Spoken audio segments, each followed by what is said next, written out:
Mm-hmm. Mm-hmm. Mm-hmm. I see it's been a while since I've talked shit to you, so it's about time. It's about time because we done lost our minds again. Not in a good way. I be wondering, how much more do we need to see? Did we learn nothing from COVID?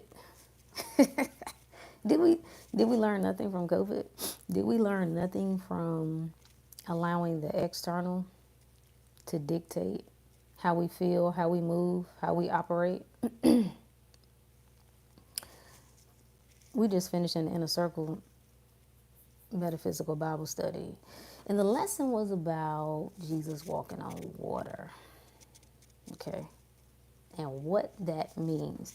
And the problem with the Bible and biblical stories is that if you don't recognize that the Jesus character is you unfolding in you, then you're going to misinterpret it. And that's the four senses of Scripture, right? You have to understand that you can look at it from a literal perspective. You can look at it from an allegorical perspective.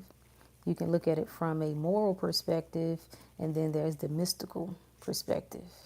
So most people stay right at the baseline. The stories that we've been told, most people stay right there. And the problem with some of these stories is that even the stories in themselves are not accurate. That there are words that are used that the text didn't actually use. The point, though, if you can understand that the book is about you, it's like your biography. It's the unfolding of the soul. It's the psychological transformations that are happening within man.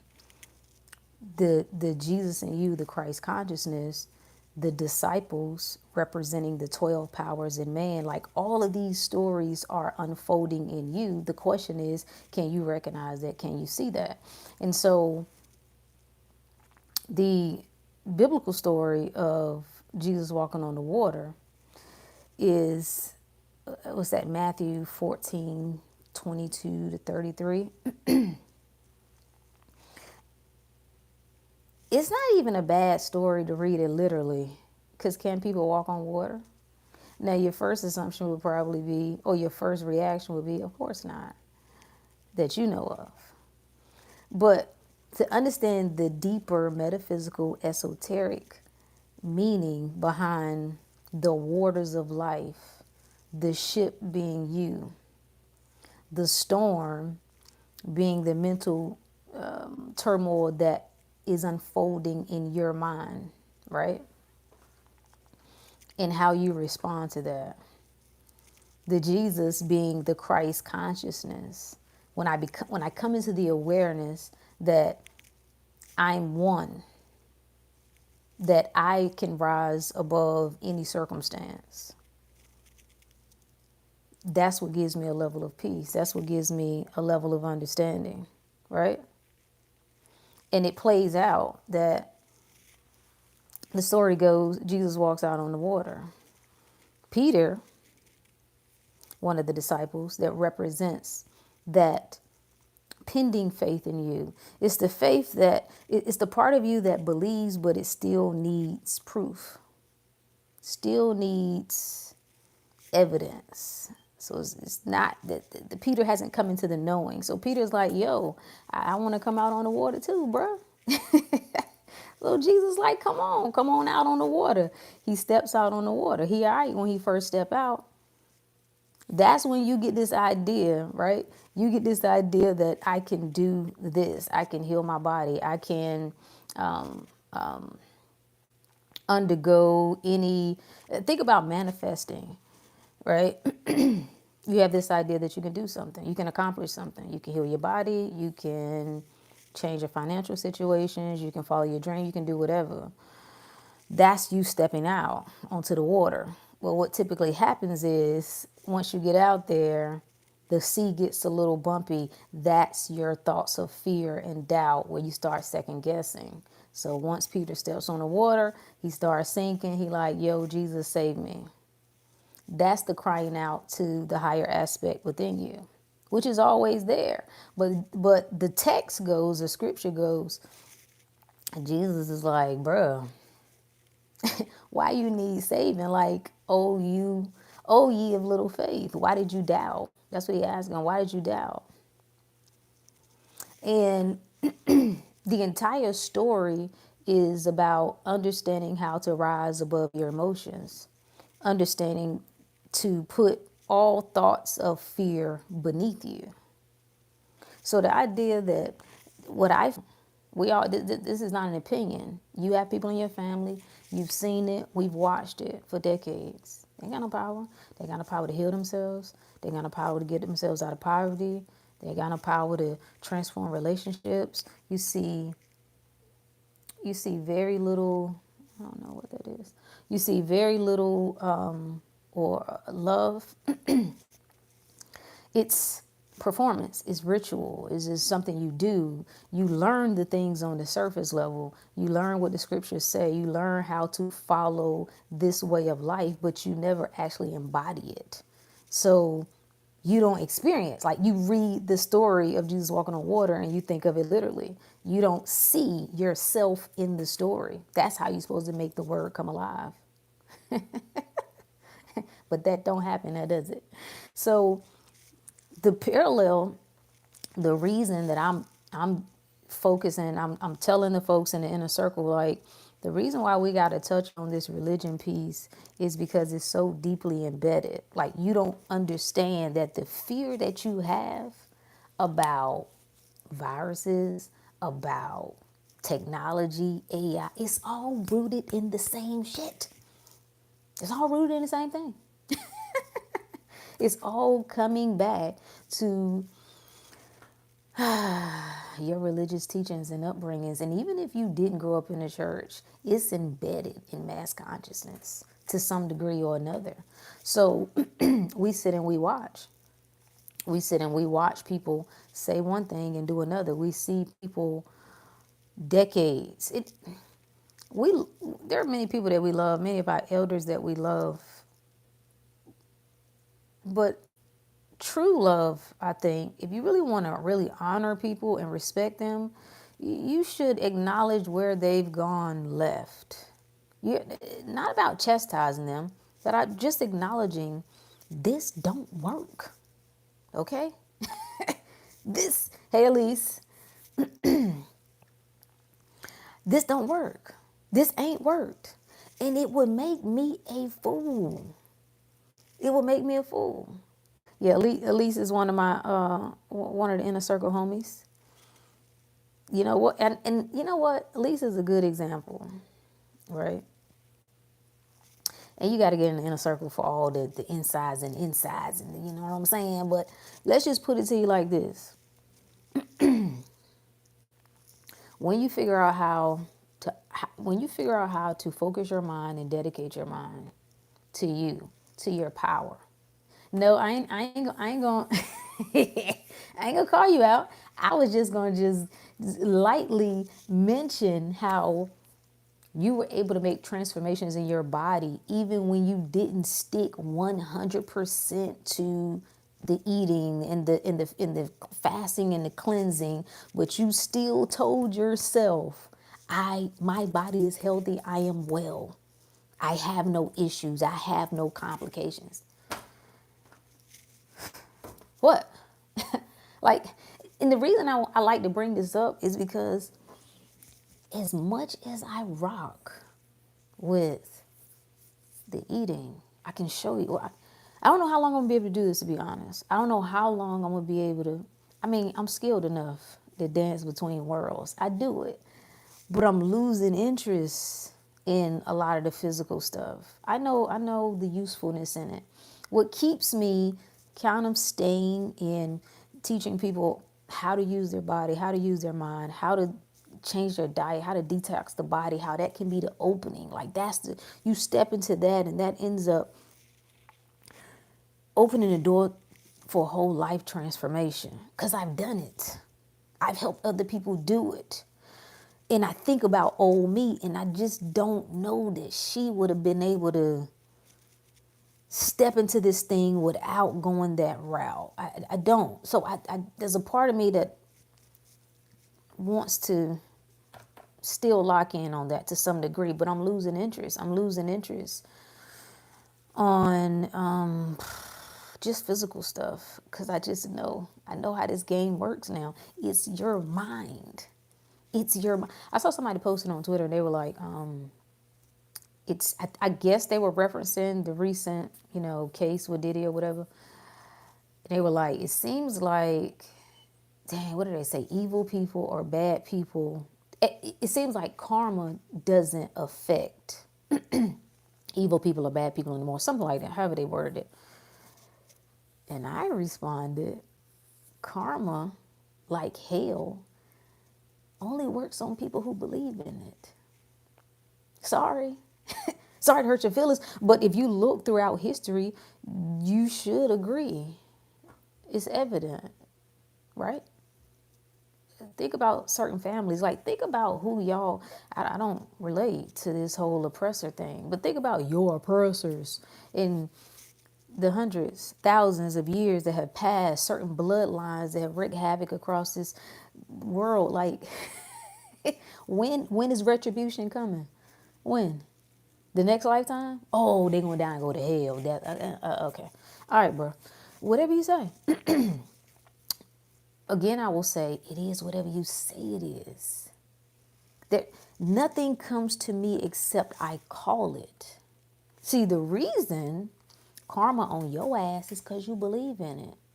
You judge certain things that you do as bad, wrong, whatever, and you expect there to be an effect to that, and that's what you get. It's as simple as that. It really, I would think it's good news for you to know that nothing can get to you unless you open the door. Nothing can come to you except you call it. So we start looking at this AI shit. It's always the church niggas. It's both. It's honestly both. It's not only religious people, it's spiritual people too. I got something for y'all though. Boy, I'm the one. Yes, I got something for you because you're full of shit. And you proved this during COVID. We saw it. We got a real life demonstration of how you are hearers of the word, but you're not doers of the word. How you're powerless. Not because you lack power, because you're not aware of it. Yeah. Yeah. So now you have a new fear. Do you see how it loops? It's either a virus, it's either the white man, it's either famine, it's either the aliens, it's either, what else? What else do we got? The economy. Never is there a time where there is not anything that you should be afraid of. You find that interesting? You find that suspicious? So I will pose the same question to you as I keep posing to everybody. If your beliefs, your religious, spiritual, whatever you want to call it, is not enough. Oh, Trump. Oh, yeah. Oh, definitely Trump. Yeah, the boogeyman, right? The Antichrist. That's what y'all say. If your beliefs ain't enough to safeguard you, to put some level of insulation around you, if you get the same results as the people who don't do any of the things that you do, any of the practices, don't have any of the beliefs, what is the point? What's the point? Why don't you just go back to doing what you were doing? Just go back to just have fun, like whatever type of life you was living before. Why don't you go back and do that? Why are you wasting time doing? You may have come out the church, but you've just created a new one. You put one God down and picked up another one. In the Course of Miracles, it says anything that bothers me or makes me afraid is because I have given it power to hurt me.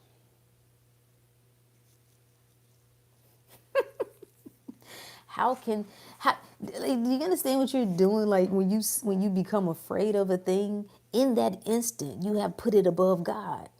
Champ here, what's up, Champ? Um, like you've put it. Let's stop. What do you want out of life? Like real talk. Like how do you want to experience life? Yeah. You had to come over. Champs in the inner circle too. We just finished up having a great. I was just telling everybody how we had a great Bible study tonight. But I want you to seriously ask yourself, what do you want? Like, are you exceptional or not? Like, are you, when you look at your mother or your father, when you look at anybody that you care about, or maybe even have respected, when you look at how they live life, is it cool? Is it something that you, like, yes, I want to mirror that. Like, are you okay with something outside of you dictating everything for you? Because here's something else I shared with the group. I've come to the conclusion that niggas only want to learn for two reasons. This is why we studying, we sit through lectures, we buy books, right? We come online and we build these communities, which are cool and all. One, we want to stick it to the white man. Like, do you understand how wild that is? Like, that's your driver. Like, that's what makes your engine go, the white man. I'm going to prove to the white man that he's a liar. I'm going to prove to the white man that he's a thief and he's terrible. Okay. The second reason is I'm going to stick it to other niggas. I want to one up these. I want to tell these niggas they don't know this shit like I do. Like, I got the knowledge, okay? I got it. I can quote this. I got the books. I got the books you don't even know exist. And I learned see, my mentor was, so what? So what are you doing? Like, even when you get caught up in whatever gets your rocks off, right? Whatever you like to jack off to. Ancient civilizations, ancient deities, whatever. When you start telling me about all the things that they've done, I think it's great. I love to hear it. I love to see examples of it. I love to see proof of it. Wonderful. What you gonna do though? What you gonna do? So you can show me what they've left behind from thousands of years ago, which is phenomenal, right? Absolutely fascinating. I want to go and see it myself, just in person. I got it. I hope that inspires you. It is inspiring. But now what? What you gonna do? If they were able to do all of that, are you gonna be able to do a portion of that? I mean, I'm talking basic shit. Can you just get rid of your high blood pressure? Can you get rid of your gout? I mean, get your blood sugar elevated, brother, sister.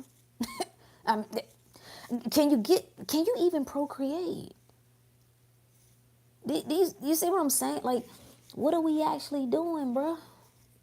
You can tell me more about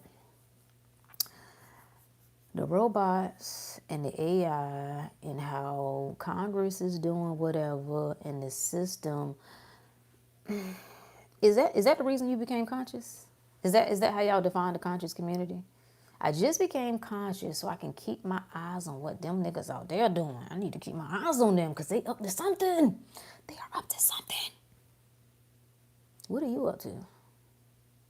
How do you know more about what they're doing than what you're doing? If you can tell me that they're the powers that be, that's the stupidest statement I ever heard of. Well, one of them, the powers that be. Why would you say that? So what does that make you? What are you? The power that not be?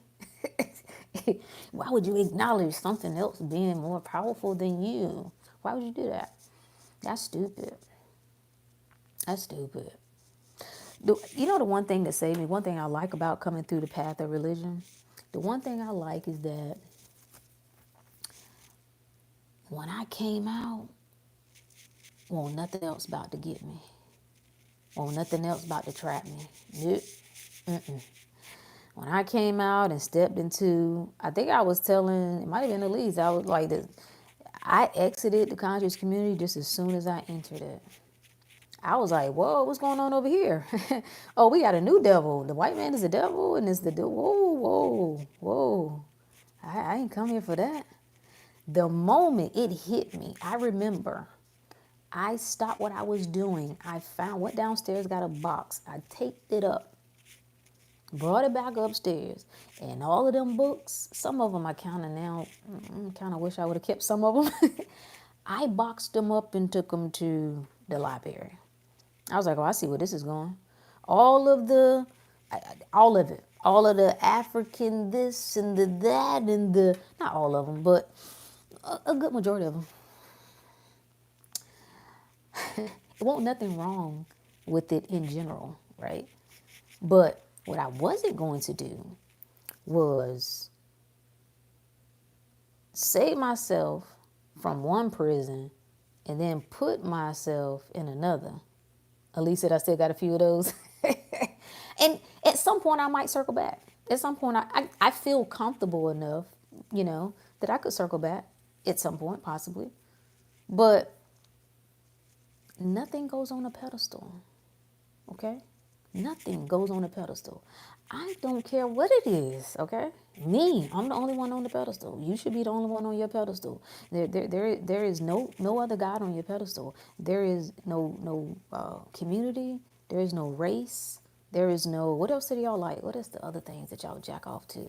No church, whatever. No, no. So I took all that shit to the library. The hell with this.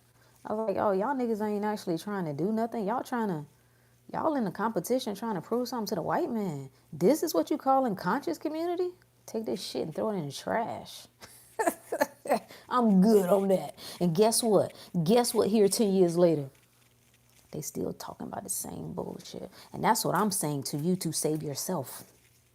Save yourself so that 5 years from now, 2030, that you ain't still talking about the same crap. 2020, 35, 10 years, 15 years. Does it benefit me? What does it do to move the needle in my life is the only thing that matters. Loyalty to nothing but the truth. I was talking to somebody who was having a hard time because I guess it's their mentor or whatever. And again, there's nobody I'm putting on a pedestal, bruh. There's nobody I'm calling no master. You can forget about that shit. He ain't my master. What the hell does that even mean? What? Okay, there's only one person I know that has a master, and that's a slave. You think I'm calling somebody else master? Never gonna happen. Never gonna happen. Even if your name is Master Johnson. Okay, cool. That's what you go by. Whatever. You ain't my master, though. I don't have no master other than me. So when you come through these channels and you have loyalty to people based on what they've done for you, based on what they've taught you, based on a pedestal that you put them on because you say they are very educated and they are very learned and they're very, very scholarly. I don't give a what they are. I mean, I respect the scholarship. I respect the work. I know the time. I know what is required to get to that point. But that's as far as it go. I don't owe you nothing. Sorry, not sorry. And all of the finessing that I've seen in the conscious community, all of the finessing that I've seen in the community in general is come from the smart niggas. It's from the niggas that y'all gave a pass. Because y'all said they know that information. They know that knowledge. They know that, whatever. Okay. Okay, got it. Yeah, whatever. What's the point here? Let's talk about the point. The point is, why are you afraid of anything? That's the point. Why are you afraid of AI? Why are you afraid of robots? Why are you afraid of anything that the world can offer you? Is everything not you? No? Yes? Is it you or ain't it you? Because I think it's like this choice that you got to make. Like, am I really here to step into my power completely? Or am I deciding I'm going to do it a little bit, but I'm going to have just some limitations? Because I think some people have decided they really don't want no power. Like, those are people who are really not aware of anything right now. They just saying, listen, eh. Then you have some that are step into this thing. They start studying. They get some information. They feel empowered, right? They feel like, okay, bet this is good. But then there are exceptions. It's like, I can do this unless I get a certain diagnosis. I could do this unless my situation looks this way, and then, I mean, that's different because I don't have no support, and this is complicated. Then you got the OGs. Then you got the mother. That's all I want to talk to. I just want to talk to the people that ain't got no limit. I want to talk to the people, you know, they know nothing but power. They know nothing but getting the life they want. They know nothing. No limits. No limits. No limits. And even if they happen to observe themselves yielding to certain limitations, yielding to certain fears, they know that ain't them. They're not selling for that. No. And I'm saying this because the moment things bring you fear, that's go time. That's go time. I got it. Let's dig in now. Okay. Why have I given this power? So AI is gonna get AI gonna get the same people that's afraid of anything else. Whatever you're afraid of, it's gonna get you. Whatever you're afraid of is going to affect you negatively. Whatever you're afraid of, all of what we're experiencing, we're all creating that. So who am I supposed to be mad at? And here's the thing, what's the answer? Let's say you are afraid of it. Now what? How does your God not offer you no resolve? I need answers, people. I need to know why your God can't come through for you. Why your God don't give you a level of peace? When you wake up in the morning, you step out into this world, how is it that your God cannot offer you peace? Something is going wrong. Either your God is janky, or God might not be what you think it is. It's got to be one or the other. It's got to be one or the other, because you should have a level of peace about you. You should have a level of peace when it comes to your life. You should be so certain about where you're going and what you're going to experience. You should have no doubt. When Nignogs come on this internet and start talking about how people are trash and, women are this and men are that, ain't no more good people in relationships and marriage, you should laugh at that. You should be such at ease knowing that I am in control of my life. I'm the one who determines. I'm the only one who decides. I'm in total control. I'm the God of my reality. You should have a peace about that. You should have absolute authority in your life. Nobody should be able to deter you when you get on this internet. When you come in these YouTube streets, nobody, no matter what they are forecasting for you, it should be laughable. Like, yeah, sorry for y'all. Not me though. Not me though. But that's not what's happening. This is why don't nobody listen to godly people. This is why don't nobody follow godly people, because you're going nowhere. You're in hell and you don't know how to get out. Why would we listen to you? Why would we follow you? You don't even follow you. You see how that is? You don't trust you enough to follow you. You don't trust you enough to cover you. Like, you don't tell yourself that I'm good. Come on, man. What are we doing? We're playing. We're playing. That's what we're doing. We're playing. And we're getting on the internet arguing with each other. Proving what? Nothing. Accomplishing what? Nothing. So I'm only suggesting that, what's the point? Can you show or prove? Do your beliefs sustain you no matter what's going on, no matter what report comes out. If we get an alert tomorrow that there's an invasion, that something done something somewhere in the country, do you get uneasy? Or do you stand still and know? See, this is why I like putting this shit into practice. And I was telling the group, this is why we do these challenges. I need you to know who you are when the internal starts to stir, when you start to get anxious. Like when we do these fasts, you go in that 3-day fast and your heart rate start racing, right? And you start getting, and this is not for everybody, right? Everybody responds differently depending on where you are in mind and body, right? But how you feel? The heart is racing. You get a headache. You feeling weak. Like, do you resonate with the part in you that's everlasting? Elise said the new scary thing is the big beautiful bill. Yeah, I'm so out of touch. I don't even know what that is. I mean, I've seen it. I've seen people post about it, but what does it matter? Isn't this your world? Whatever I've said before this video, it's not that it don't count, but you can just count them. Is 100% right now understanding that there is nobody in control other than you. That's the only thing that matters. This is your world. You should be able to direct your world. You should be able to direct your Congress to do whatever you want your Congress to do. You should be able to direct your president to do whatever you want your president to do. You should be able to direct international relations. At least that I don't know either. Shit don't matter because we good over here. Then I hear people be like, y'all the problem, you know what I'm saying? Because y'all don't care until it's on your front door. Shut your punk ass up.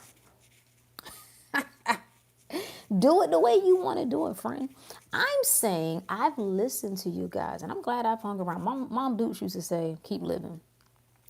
I'm glad that I've hung around enough. I've listened to all of this shit for at least, when I started paying attention, I'm going to say, well, we'll count. Let's go all the way back. I'll say at least 20 years. I've heard it all. I've been in the unconscious side of it. I've been in the rah-rah. We got to fight. We got to... I've been on that. I saw that leads to nowhere. I've come out of it. Come into the, yeah, you know what I'm saying? We need to... Leave me out of it, bruh. Leave me out of it. I don't want no parts of that shit. You got it. However you think that your world is supposed to work, do it. Do it. I just hope you can show and prove. I hope you can show and prove. All of what you've been doing, all of what you've been working on, all of what you've been studying, I hope it reflects in your personal life. I really do. I promise. I hope you're getting the results that you want. Because otherwise, what's the point? You just a church nigga. That's all you are. You just doing something for show. It look good. It make you look real studious, like you're real responsible, like you care about things. No, I don't care. Because I know what caring does. You should look up the definition of caring. You should find out what that means. No, I don't care. I don't put my care on things that I don't want to bring light to. And that's where the fear comes in. The fear says, if I don't tend to this, look, if I turn my back to this, I'm going to be a sellout. If I don't have some level of concern. What are we doing? Oh, God. The weakness disgusts me. It really disgusts me.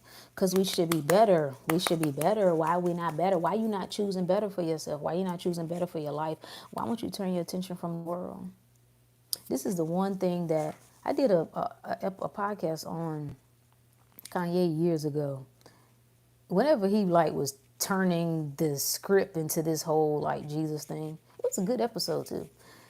And what I said was, it was good for him. I said, right now he needs relief. And that's what turning to external gods do. They do serve a purpose. It's a relief. You can turn the burden over. Wonderful. I said, but it's never going to work because he's beyond that. It's like people trying to go backwards with technology. It's not gonna happen, friend. You're not going backwards. We're not going back to the 1940s to be your grandmother. We're not going back to the 1920s to be your granddaddy. It ain't happening. That is over. It is done. What I said his problem was he couldn't turn away from the beast. That was his problem. He despised it, yet he ate from it. It fed him at the same time. Oof, oof. So I said he'd never kill it. He'd never kill it. He needed it for survival. That's what we're experiencing. That's what we see people. You won't kill. You want, you think you can fix. How you gonna fix the world? Tell me how you gonna fix the world. Tell me. Leave in the comments. I wanna know. Tell me what's your strategy. Tell me what's your plan. What you gonna do? Tell me how you gonna do that without starting with yourself. I want details. Give me some bullet points of how this works. It's never gonna happen.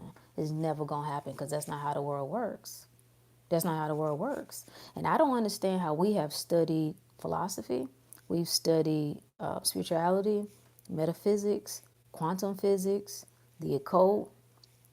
I mean, if y'all can, I know that might be too demonic for y'all. I don't know. Y'all might not have permission to venture over into that world. Might be the demons. The demons might get you. How can you study all these things and still don't know how the world works? The all is mind, the universe is mental. The all is mind, the universe is mental. I got to start there. The world is reflecting me. I'm going to do a whole episode on demons. Y'all scared of the demons too? How are you scared? Godly people, the scariest people I ever seen in my life. Isn't anything you not scared of? Can your God protect you from anything? You're scared of the technology. That's stupid. It's ignorance. And I'm supposed to follow you. No, I'm not going to follow you. I don't follow you and I don't trust your God because apparently you be getting your ass whooped all the time. That's what I find. You in every arena of life, you get sick like everybody else. Your personal relationships are trash like everybody else. Your professional relationships are trash like everybody else. You broke like everybody else. You unfulfilled like everybody else. You encounter tragedy like everybody else.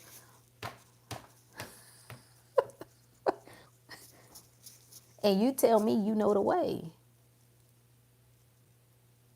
Oh, okay. Okay. So the question we ask ourselves is, we'll come back to the first question. What do you want? What do you want for your life? What are you 100% convicted on? Go back to the story. We talked about Jesus walking on the water. You got to step out. The sea is your mind. That's new thought coming in. That's when you step out on that thing beyond the fear, beyond the doubt. What do you say it will be? When I think of it, I used to have a lot of night terror episodes when I was a Christian. When you think about what? When you thought about what? Most well, yeah, almost all, pretty much all the church people I know, Christians I know, are full of fear. They're the real antichrist. They're against. They are the opposite of everything that the Christ represents. In all honesty, you have no peace in terms of Christians being the scariest. Oh yeah, yeah. It's no peace. It's no peace. No peace. No. And I was telling some folks, it's easy to say what you would or wouldn't do when you haven't been in that position. Like, get in the game. It's one thing to watch this shit. It's one thing to get up here even and do this. We can get up here and talk. But I got a duty that I gave myself to show and prove. Or else I'm just a fraud like everybody else. If I can't make the mountain move, I'm just a fraud like everybody else. I thought the Jesus character said these works that I do, you will do even greater. You ain't even doing half the works. So what are you doing? You know some stuff. Intellectual masturbators. That's what I call them. Intellectual masturbators. You decided to master matter.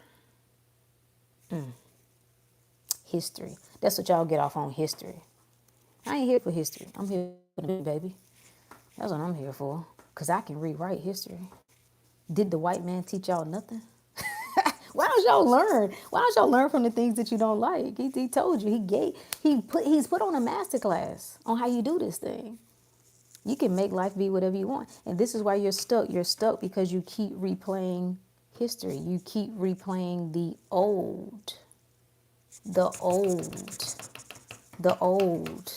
And I think the conversation really is more towards the spiritual people, because those who classify themselves as that, they think they've won. They think they got out of the church and they've won. You stuck just like everybody else.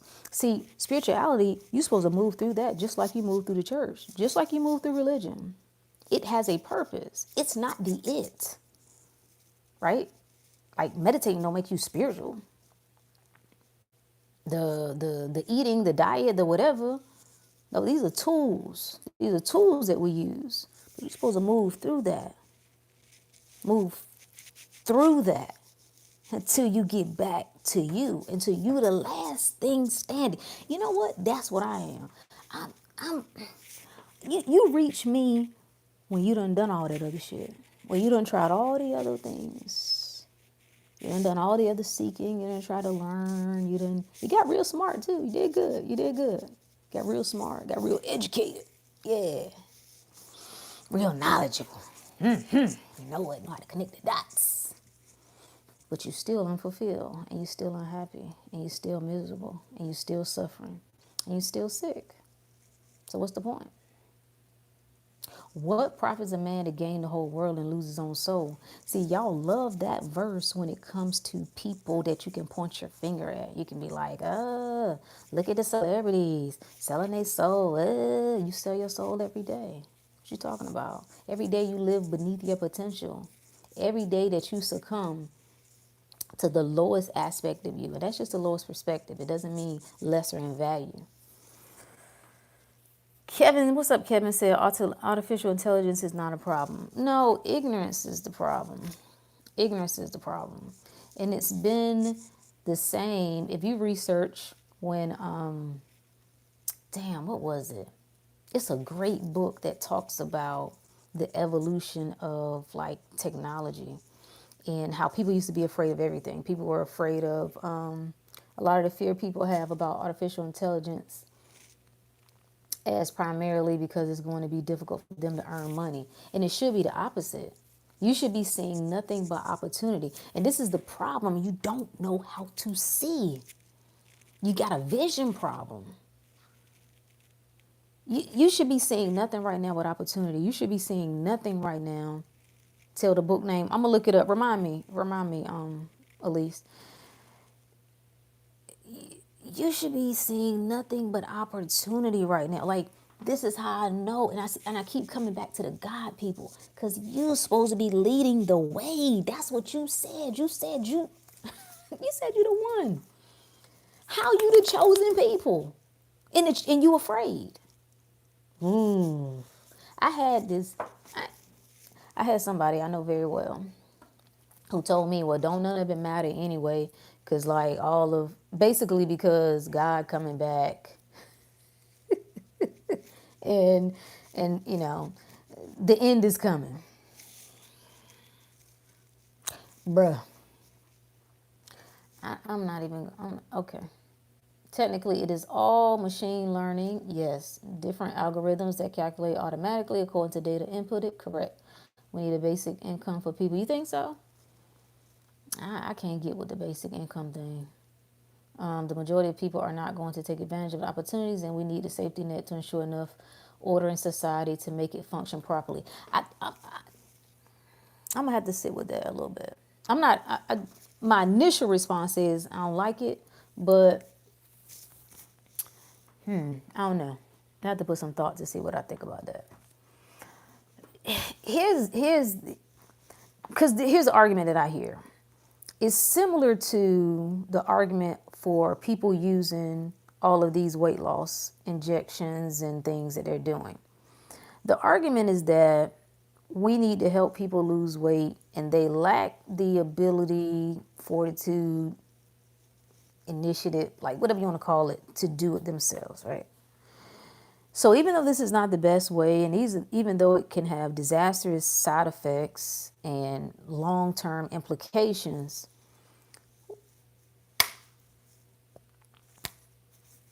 let's just do it. And my problem is, like, I get it. I see the shit that people see.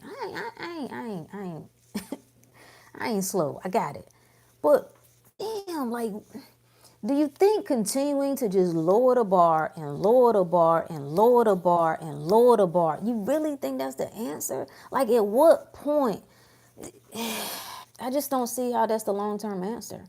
I just don't see how a total course correction, well, no, two people too far gone, I guess. People should be doing the things necessary, such as buying stocks, Bitcoin, precious metals, and so on, but they're not. Yeah, I get it. I'm with you. I think the focus got to be on just, I think it gets lost that we're still, when I say vision, like when I see people, I'm looking at beings with potential, right? It's like I'm not seeing, and I'm kind of a hypocrite here because a part of me is like, stop lying, because I was about to say, I'm not seeing lost causes, right? But I don't see how, I don't, that's what happened to a lot of government programs, spoon-fed people, and now they don't know how to take care of business instead of depending on government. Yeah, I just don't see how I think that I know it's going to be a strong course correction. And I just don't see it going favorably to say, oh, we're just going to give everybody, or what do you think the percentage is? So you say give people UBI, like what's the percentage of the population, do you say? Not just in the well, I guess it would be worldwide, but let's just say in the United States, what percentage of people does that look like? Anybody understands welfare would realize many of these programs incentivize you not to work and they make it difficult to get off them, right? And that's the point. Like, I'm not talking about the system. I'm never talking about handing over responsibility to the system. I'm talking about those of us who say we're in the know. I'm talking about the so-called God people. I'm talking about what's your approach. I'm not talking to every ordinary people. Never am I doing that. Okay? So you can't come, the conversations that we have here ain't about approaching. It ain't even, matter of fact, if you, depending on where you are and your perspective, you probably would consider some of the things that I say, like, come on, bro. You living in a fantasy world. Exactly. That's exactly where I live, in a fantasy world. A lot of people don't think clearly without money and the proper education. Yeah, but how clearly were people thinking when they got money during COVID? They were doing less, getting money. A lot of the bills stopped. A lot of the companies stopped collecting a lot of the mortgages and landlords or whatever. And they would get, how did that work? And I mean, that was temporary. If you've ever involved with humanitarianism, you realize the power of cash giving. I do. I understand. I'm not arguing against it. I'm gonna focus on my world, right? Because I understand the way the world works, right? So I think everybody gonna have, the world is gonna do what the world do. That ain't what we do here, right? What I'm talking to people. If you say you're conscious, which means you supposedly are aware, what are you consciously creating? Now, if you don't think you got any power, with your attention, what it is that you expect, what it is that you assume, well, this conversation is not for you. I don't have nothing for you. So, because what you're going to do is you're going to look for evidence for why things are getting worse. You're going to look for, and you're going to get the evidence. You're going to look for evidence why things are going down and things are going to be more dangerous and there's going to be scarcity. That ain't how we operate over here. The logical mind staying there solely, nah, yeah. When I tell you, do you guys understand how some people living right now? Like real talk. Like, do you understand? I love to follow. I follow a lot of business people that work with people working online, like unconventional. And I just sit and I look at all the ways that people are making money. One lady, $200,000 a year. You know what she's doing? She's selling tutorials on how to keep your dog active without being outside a lot. $200,000. There's another guy. He was teaching people how to what do you call it? Build gardens in your backyard when you don't have a lot of space. Like how to create. $500,000. Yeah, but beware, these people lie a lot. I'm talking about being in these groups. I'm talking about the paid groups where you see people coming with receipts. See, I don't like that. Okay, I like, 3. That's gonna be my new code word is gonna be 3. Oh, like I'm giving myself three seconds because I'm about to let you piss me off, right? I'm about to allow it. Why does your mind go to that? Like, why is the first thing with all of the opportunities online and all of the ways that people are making money and unconventional? Why do your mind go to that? Like, why that's your default? Every time I sit and I listen to, business videos and people in the comments like, yeah, but they don't tell you that they showing you the gross. They ain't showing you the net. Well, no shit. We know they got expenses. But damn, if you grossed a milli, you know how to make money. Now, maybe you got to do some adjustments with the business, but damn, that's, you know how to make a million, okay? You learn how to keep a million, but you learn how to make that. Oh, we got to retrain our mind. Okay. I did a video. I'll post it tomorrow.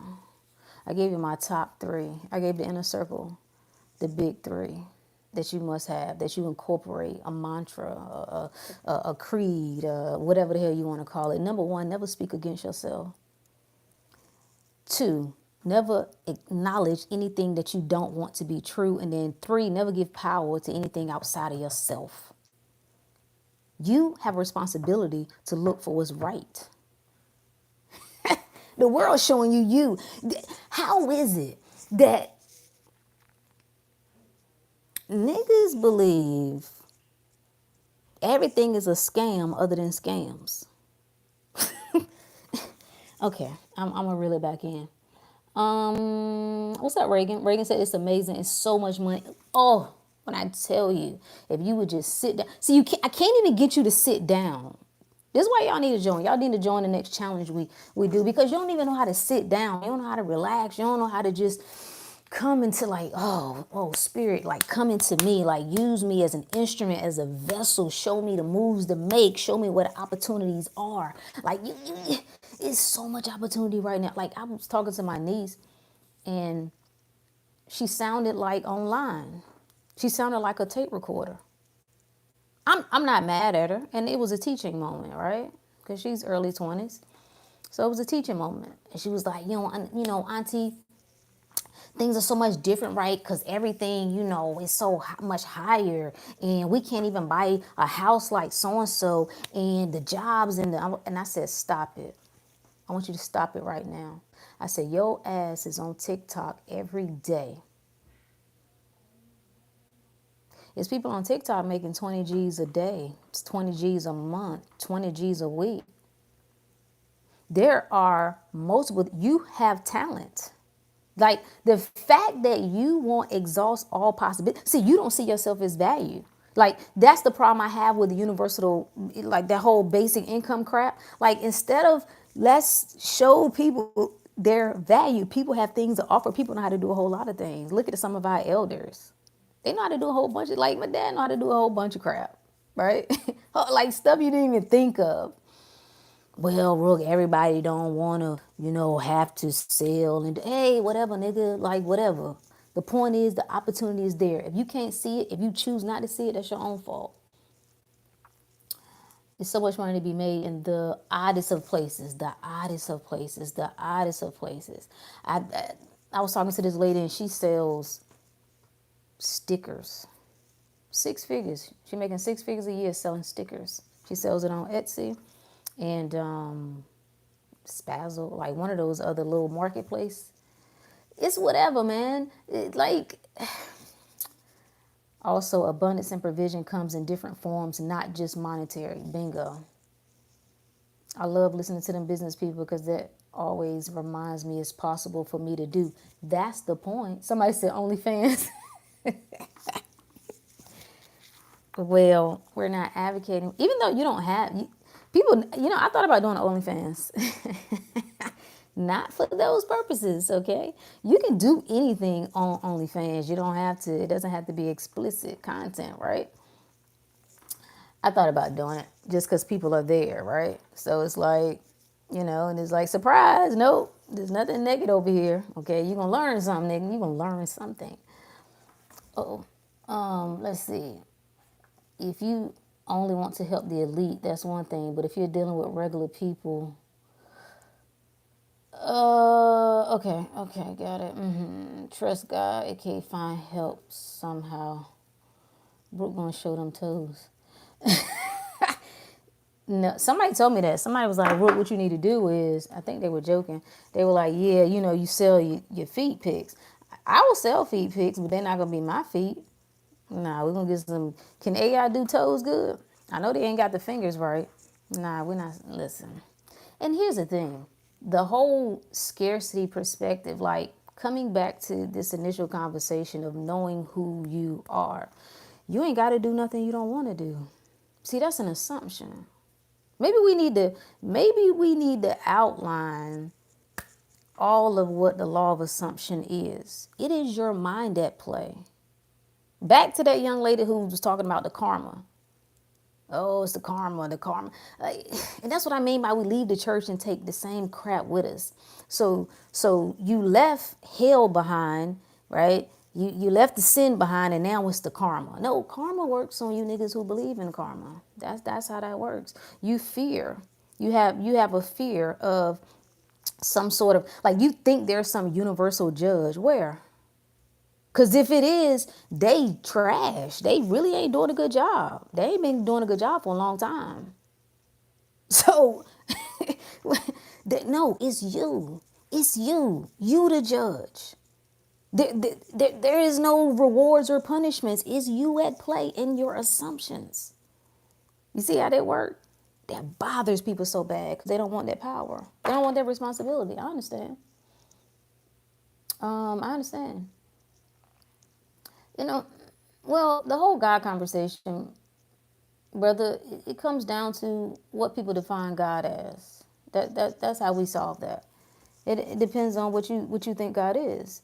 If you identify with the God within, that's one thing. When you see God as something outside of you, that's something else. And you're waiting on something else. That's what you're doing. I don't know what the world is doing. That's not my concern. That's not how we operate. Like, carnal minded thinking don't work over here. That's not what we do. We do exceptional shit. Like, there are no limitations. The things that you think can't be done, yeah. Just like that's why I brought up Elise's story earlier. Like, she was like, look, had an issue, it's gone. I won't even like 100% on point with all of what I was doing with my diet or whatever. I just told myself that I'm good. You don't believe that though. You don't have that conviction within yourself. You don't really just look at yourself.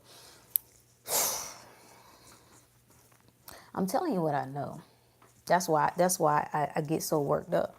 Because if you ever once just locked in and said, okay, I'm really him. Like I'm no no no no no no no no no no no no no no, I'm really him. I'm really her. That there are no, there are no limitations. Right? Emilio, I know you're gonna watch this, and when you watch it, I'm picking on you now, right? Because this is one of your favorites. So Emilio is always talking about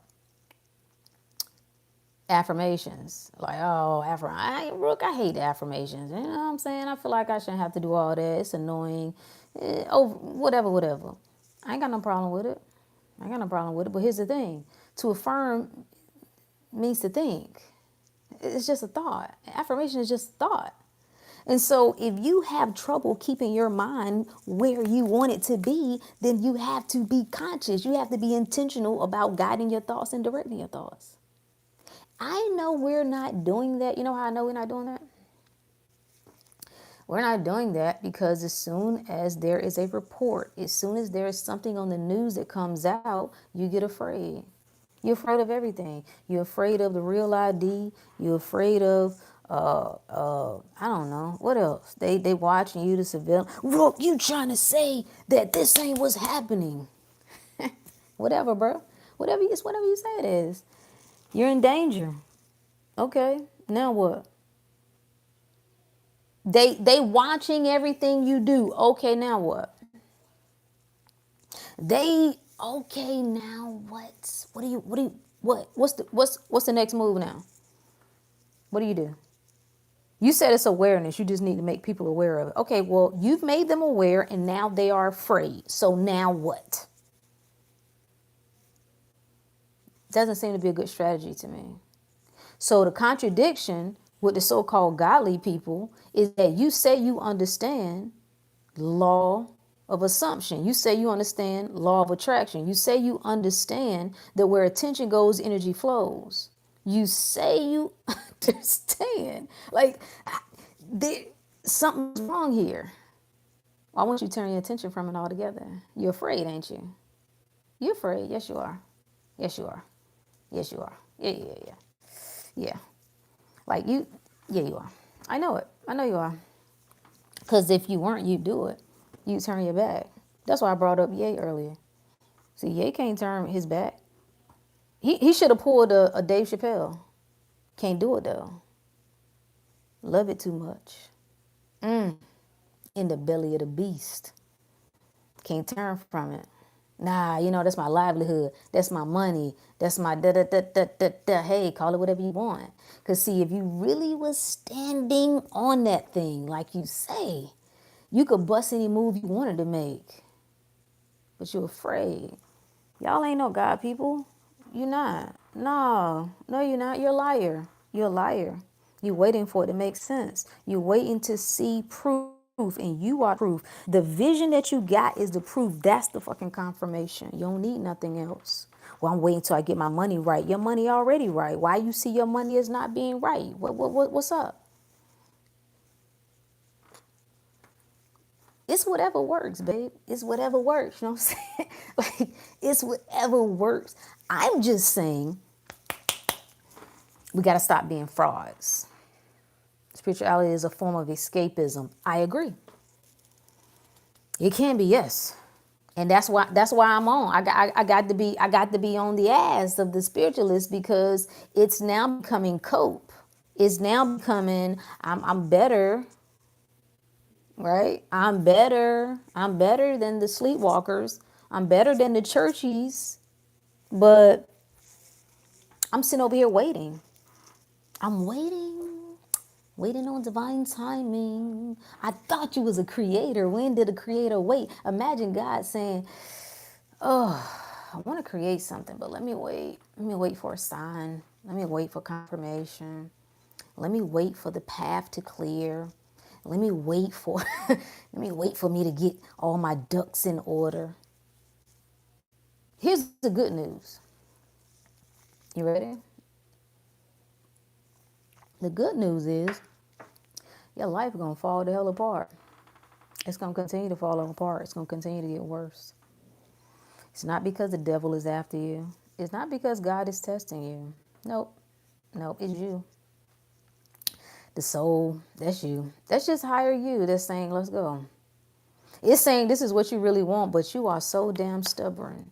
You are so loyal to the old story, telling the same old pitiful, the woe is me, the world is bad, the internet is bad, the YouTube people, they always come after the truth tellers. Shut your, you see, you didn't say how silly you sound.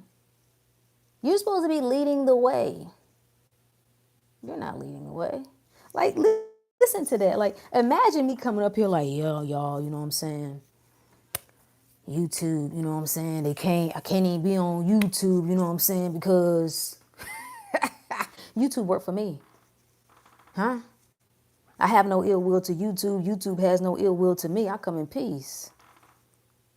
YouTube receives me in peace. Huh? I thought all of the world worked like that. There aren't cosmic laws. It's whatever you want to call it, bro. I'm with you. I'm not arguing against it. These are the way that we categorize things because it helps us to understand things at a logical level, right? But the bottom line is, it's your mind. That's the bottom line. What you put your attention on, what you feed. No, what? No, no, no, no, no, no, no, no, no, no. If the law of attraction and law of assumption were true, then nobody would be living in poverty or misery. Why not? Why not? Every person is dictating their own personal reality. How could we get rid of it? How could we get rid of poverty? That doesn't even make any sense.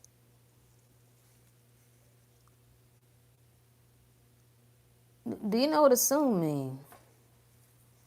When I assume a thing, I just believe it's so without evidence. You have assumptions about getting old. Nobody told that didn't come natural to you. You don't even know how old you are. Fucking calendar ain't even real. If I put one of those little things that they have in the Men in Black, right? In Men in Black, deleted your memory. You didn't even know what time was. You didn't know what a calendar was. Nobody told you how old you were. Nobody told you that anything happened at different intervals of age. Then what? Somebody told you everything is an assumption. Everything's an assumption. What you think, how you view your relationships, how you view money, how you view the world. The fact that you even can define something as being poverty and something as not. You go to other countries, and those people over there, you can visit people, and I think India Irie had a great story about how she went feeling sorry. I don't know what country it was. It was somewhere in Africa, I believe, but I don't know what country. And she was feeling sorry for the man because he didn't have it. Like his house, the floor was dirt. And he was feeling sorry for her. So how do you define poverty? Huh? I know what you mean when you say it, but I'm just saying. So, yeah, everything's an assumption. Your whole life. If you tell yourself that if I don't get a certain amount of sleep, I'm gonna be tired, that's an assumption. When you tell yourself by this age my hair is supposed to start graying, that's an assumption. All is mind. The universe is mental. There's nothing but mind. There's nothing but consciousness. That's it. And different levels of awareness within that consciousness. So if poverty and misery is what they're assuming, then come on, of course. Like, I don't know if you ever been poor before, but I've been poor, okay? In mind, body, and spirit. I'm gonna just tell you. I was told money doesn't grow on trees. I was told it was easier. Oh, let me see if I can get it right. Let me see if I remember it correctly. It was easier for a camel to get through the needle of the eye of a needle than for a rich man to get to heaven. If that ain't been one misinterpreted Bible verse, my God. I was told that money was the root of all evil. These are assumptions that I internalized at one point. So And you can say whatever you want to say about even poverty, but we got examples. We got examples of people who started to assume that there was more to life. They started to assume that there was another way. They started to assume, you know what, I think I can live like that too. You know what, I don't think I'm cut off from that. I think that's possible. They started to assume that riches was in the realm of possibility for them. And guess what? You know the rest. You know how the story go. Law of assumption. Two people get a cancer diagnosis. One person assumes it's a death sentence. One person assumes that the doctor's prognosis is final. They tell them they only got a few months to live, and guess what? They die in a few months. Then you have another person that gets a cancer diagnosis. They assume this is some bullshit. You don't know everything. They assume the same power that created the body heals the body. And guess what? They here 10, 15 years later, still living. Everything is an assumption. I would think you would feel good about that. I would think you would feel powerful about knowing that you're in absolute control. It's whatever you say it is. And a lot of these things are not going to make sense until your awareness expands. It's not. It's just going to be like I'm talking just, hogwash. And I'm okay with that. Sometimes things are just seeds. It's okay. You know what I mean? Hey, Reba. We're talking about results. That's what we're talking about. I'm not interested in putting the attention, and this is where I think people get caught up in trying to justify, trying to line up their beliefs based on what's happening in the world. Focus on your world. I know they said you're not supposed to be selfish. I need you to double down and triple down. I get so excited because sometimes I try to figure out how to explain things. Like if I could just show you how I see certain things. It's like certain things you got to experience for yourself. You think you know, you don't. You don't.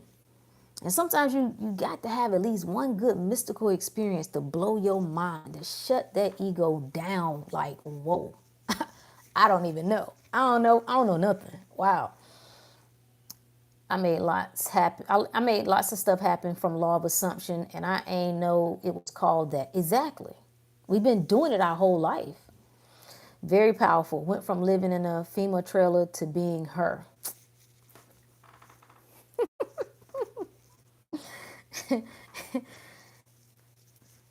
It's whatever you want. It's whatever you say it is. And that's why I asked the question when we started this. What do you want?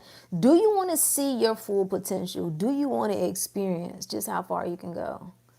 Just how, like, we had a couple folks that finished up some 3-day water fast in the inner circle. And I just was like, how do it feel? Because once you get to that point where you're ready, I don't force nobody. I don't tell nobody they need to do that. None of that. This is really you just deciding. Once you get to that point, yeah, you might have a couple urges, a couple cravings, but it's over. Like, you're beyond that. The takeaway is I need you to know that you are so much more than the body and the mind, that this limited mind. And you got to see that. You got to see that for yourself, that there are no limitations, that something in you is beyond this. And you got to see that for yourself, no matter what I say. Kevin, I see it seems like you got an arguing spirit, my brother. It has nothing to do with the law of assumption. Some people are able to delude themselves to the placebo effect to change their behavior. I'm so glad you brought that up. That is so good. Let's talk about it. Let's talk about it. Because the placebo effect is mentioned almost as woo-woo, right? Like listen to what you're saying. Let's walk through what the placebo effect is. You're saying that somebody, just based on their beliefs, damn, I wish I had that book on hand. Don't matter. Read the book, The Placebo. No, it's not called The Placebo. Is it The Power of the Placebo? Something Placebo by Dr. Joe Dispenza, right? You're saying that just based on a person's belief, that they can alter reality. We have evidence that people can take medicine, two groups of people dealing with the same illness. One have no chemical compounds in it. The other has it. And these people get the same, if not greater results. Do you understand what you're saying? They did a study where they operated on people's knees.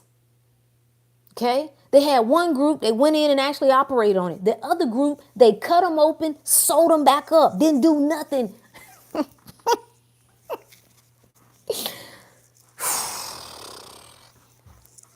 All their issues cleared up. They had the same recovery as the people who actually, I don't think you understand what's happening on this planet. I don't think you understand what's beyond this physical reality. I don't think you understand what you say when you say placebo effect.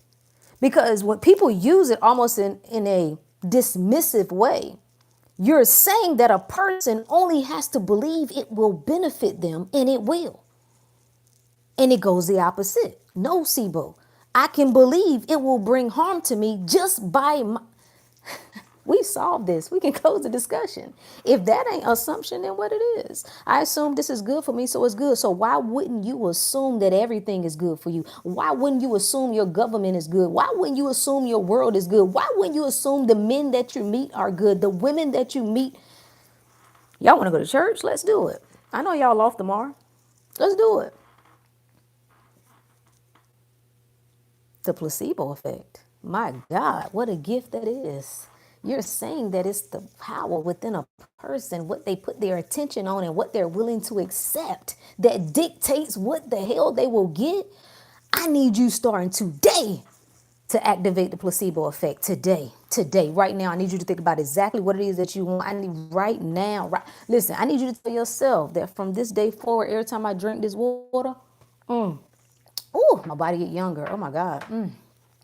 If you got knee issues, every time I sip, yeah, got something hitting in there. Something that strengthens my knees. Huh? I hope you don't think I'm being funny.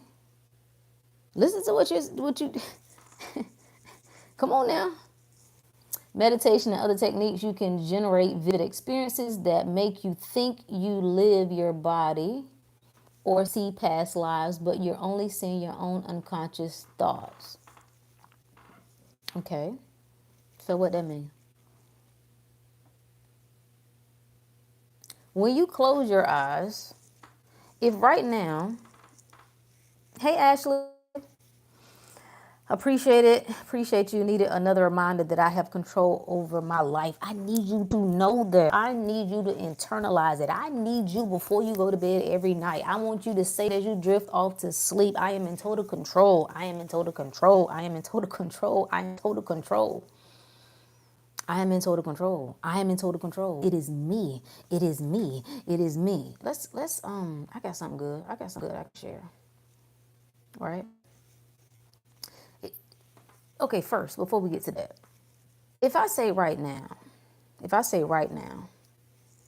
imagine that you have an orange in your hand. Feel the orange, not an orange. Well, we could do orange. Okay, let's do a lemon. Feel the outside of the orange. Can you get that feeling? No? Okay, what about a golf ball? Feel what that feels like. What about a tennis ball? Okay, let's go back to the lemon. Take the lemon. Can you see what I'm saying? I need you to see it. How can you see that? What is that that's seeing that? Take the lemon and cut it in half. Okay, put the lemon up to your nose and smell it. Take the lemon and squeeze the juice on your tongue. You feel your tongue tingling? You feel the saliva increasing in your mouth? How is that possible? How is that possible? What's doing that? What is able to see that? Who is that is seeing that? Who is that is feeling that? If I'm gonna be quiet right now, say lemon to yourself. Who is it that hears that? What is that? Is it possible that you have another body, you have another self, that this is not the only self? Is that, could it be, I'm just asking a question, could it be possible?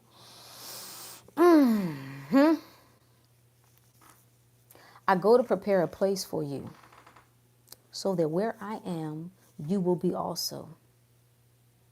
I go to prepare a place for you. This is why you create here. Huh? I go to prepare a place for you. The Jesus mind goes to prepare a place for you. Wherever you want to go, whatever you want to manifest, you go here. And you prepare it here. So that where I am, you will be also. Jose said, I'm tasting lemon. You see what I'm saying? How are you able to taste the lemon? Huh? Do we need to talk about the 10 virgins? I can't give that to y'all. The inner circle, we got to talk about it first. The 10 virgins in the Bible. The 5 virgins represent the physical self that can smell, that can see, that can touch, that can taste, that can hear. And the other 5 represent the one here. See, this is the problem when you internalize what the world is talking about. You're creating here, but you're not aware that you're doing that. You are creating scenarios of shit falling apart, your life getting worse. This is why I said earlier in the video I did, some of you 30, I'm saying like 38 and above, y'all, if you don't snap out of it, if you don't snap out of this nonsense, it may not be good for you. And what I mean by that is you're taking on the world. This is why people look so, you ever seen people who are not fat, but they look swole? They start to get the inflammation face, right? Start to get this, and then you start to see where the jawline kind of starts to disappear. They're not fat, like they're not big, and then they start to get this around the torso and the belly start. It's inflammation, right? That's what it is.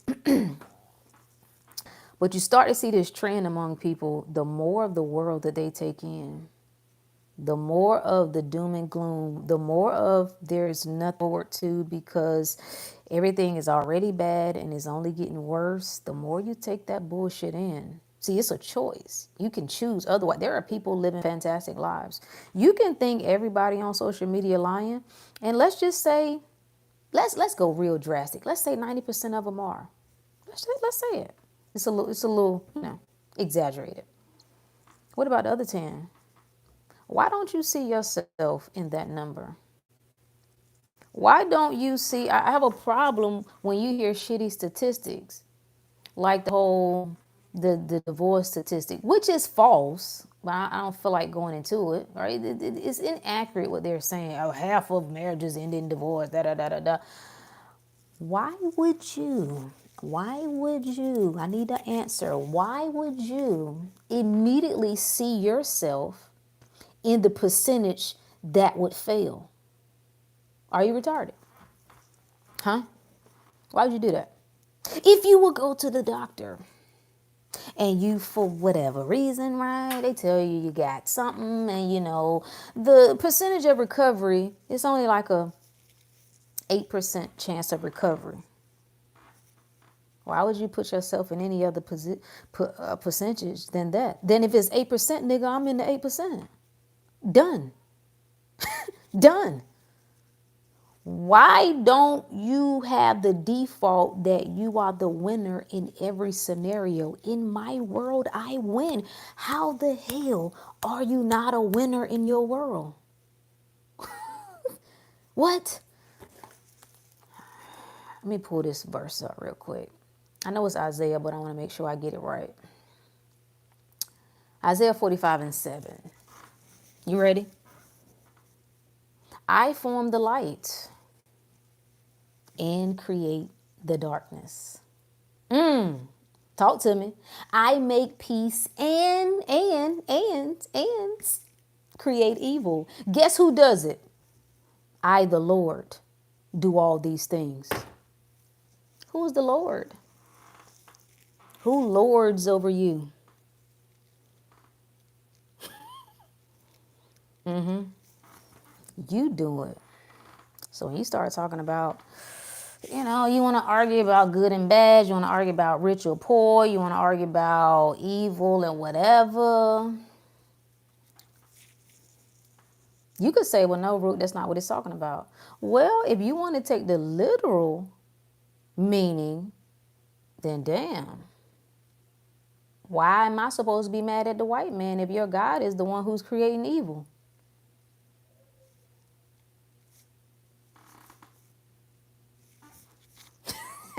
You see the problems that we have? We got some. This is why niggas is crazy. Everybody crazy because you subscribing to things that don't make no sense. Things that you can't explain. Placebo effect. I like that. Da da da. Yeah. Oh, is that the name of the book? The name of the book The Placebo Effect? The fact that Elon is doing all this nonsense trying to put chips in people's brains and people gonna sign up for it because they stupid. But the fact that we got I'm not even talking about if you don't even you don't get down with the alternative community or I wouldn't even call it a community, but I guess it is. You don't get down with alternative methods or naturopathy or anything like that. Cool, got it, whatever. But the fact that there is documented evidence that just with your mind, you can reverse any illness. This is what I know. If you wanted proof, if you wanted to find out, you would. You don't. You don't. You don't want to know how to live exceptional because you will look for evidence. You will look for examples. You saturate your life all day and all night. That's what you'd be. You wouldn't be sitting here. It's like the brothers, like the fellas, God, y'all are so annoying. Y'all have turned into bitches. And maybe you always were. I don't know. But to see y'all just crying online, like, trash. Trash. If you ain't figured out how to get the woman you want, it's because you ain't him. Period. It goes for the same thing for the ladies. It's enough to go around. You can either get what you want or you can't. If you can't, you just a loser like everybody else. That's the definition of a loser. A person who can't get what they want out of life. A loser is a person who's taken the narrative that the world has given them and they've accepted it. They've accepted whatever life has dealt them. They just say, hey, that's fate. That's just what I got. Yeah, you're a loser. You could change it though. There is another way. There's another option that you could choose. But this sit and cry about, like, I don't even know how you can consider yourself like real thorough to sit and cry about what you can't get. Why aren't you being the example of, are you limited or not? Because I think let's make a separator here. Those who can get what they want and those who can't. Those who are pitiful, those who are powerful. You can't be powerful just under certain circumstances, right? But then there are exceptions. Like I can figure out how to do well and be successful in life, but then I can't, my health is trash. I can figure out my health, but I can't figure out the money. I can figure out the money, I can't figure out the relationships. Like, are you all powerful or are you not? And it takes a total reconstruction. You know what? I don't even know though. I don't even know if I want to say that because that leads people to believe that you need to try to fix yourself. No, you got to take the self that you think and feel like is broken and just trash it. Just put it to the side. Just start identifying with the you, that version of you that you see. That's unstoppable. That's all powerful. That's healthy. That's well. Like, make that normal. Same thing with health. Like, I don't know what everybody doing. You know who I follow? On my Instagram, that's what I post all the time. People in their 50s, 60s, 70s, 80s, 90s, 100s that's getting it. Doing marathons, doing yoga, lifting weights, walking, dancing, feeling good, looking good. That's normal for me. I don't know nothing other than that. I don't know what everybody else is doing. That's a choice. I live in the world where you get better with time. Somebody was like, well, Rook, you're going to have to be realistic because when Father Time comes, that's for you. See, that's an assumption. That's what you assume. That's true for you. And we can tell based on how you look. So if that's good enough for you, settle with it. Settle with it. And I think that's what it comes down to, the convictions. I like people who are convicted about something. I don't even care what it is. Just be convicted about something. I will hope you be convicted about your life and what it is that you just got to have. What is it that you can't live without? What is it that you can't live without? What is it that you got to have? What is it that you ain't leaving this life? You know how people be like, I'm going to get it or die trying? I'm going to get it or I'm going to get it. Those are the options. I'm going to get it or I'm going to get it. There ain't no get it or die trying. No. No, it's mine.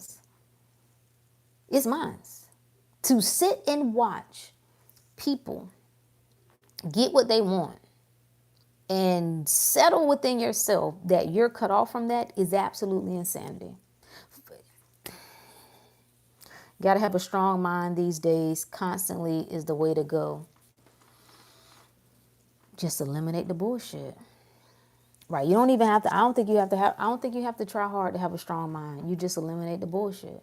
You stop entertaining the bullshit. You stop entertaining the things that you don't want to be true. Consistent. Yeah, you're right. Yeah. Consistently, from the moment that you wake up, from the moment, nothing can move me but God. Nothing can move me but the Most High. Huh? I walk like heaven sent me. I talk like heaven is in me. Huh? Who gonna stop me? Who? What can stop me? What could come against me? I thought y'all said if God be for me, who could be against me? I thought that's the stuff you be saying, but you don't move like that. You don't embody that. You move afraid. The fear has consumed you. Job said, that I feared has come upon me. He's telling you that you draw that to yourself. The fear. And I have watched my whole life. They used to say I was quiet as a kid. They said I was shy. I don't know. First of all, we were taught to stay in a child's place. So it wasn't a lot of like you stayed in a child's place. But I guess you could say I was quiet, but I was observant. They told me I was shy, so I was like, okay, I guess I'm shy. But I was observant. I watched. I'm now reflecting on, dang, the things that I was paying attention to wasn't even aware of at the time, but that I was watching. And I was making note of how I didn't want to live. I told my little niece that. I was like, I want you to start paying attention. I want you to start. She's 9, 10. You get to shape life in whatever way you like. I want you to start paying attention to the things that you like and the things that you don't like. When you see interactions with certain people, or you see people having interactions with other people, if there's certain things that you don't like, you make a no, I don't really like that. You know?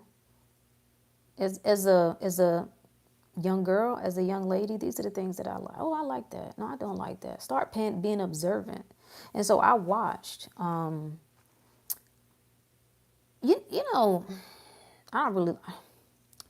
You know, the unfortunate part about so much of the dialogue between men and women that's happening online is that nobody will be honest.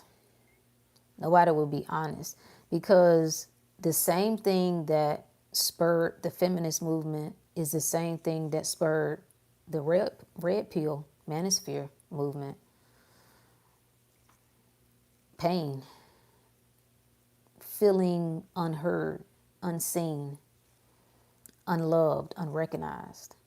And if the men, a lot of fellas won't admit that because then they will have to admit that the same way they say, now as a man, I understand my father, you would better understand when women say, oh, I now better understand my mother.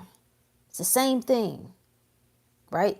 We've had many situations where people needed to leave.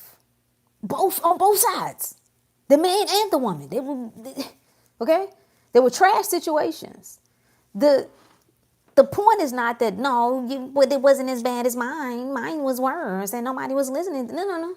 It's the same. Like, if you would admit that it's just brokenness across the board, and people came together who at a certain point should have done this and didn't, and there was turmoil as a result of that. So the same way the feminist movement started with legitimate complaints. The same way the red pill manosphere movement started with legitimate complaints. And look at what it spiraled into. Just a hot mess. So I watched that. You can say whatever you want about, even with the ladies. I've watched women suffer. Okay?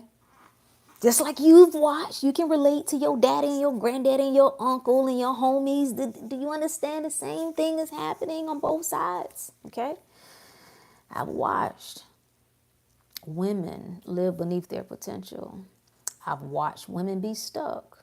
You make a big deal about women getting money and making a way for themselves. Well, have you ever witnessed a woman stuck?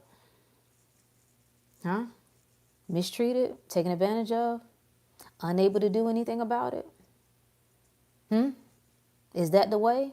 Because when y'all say stupid shit, I be wondering, like, is that what you would want for your daughter? Because it's one thing to just have a hot take, right? I know we get up here, we have a good time, and we do things for entertainment.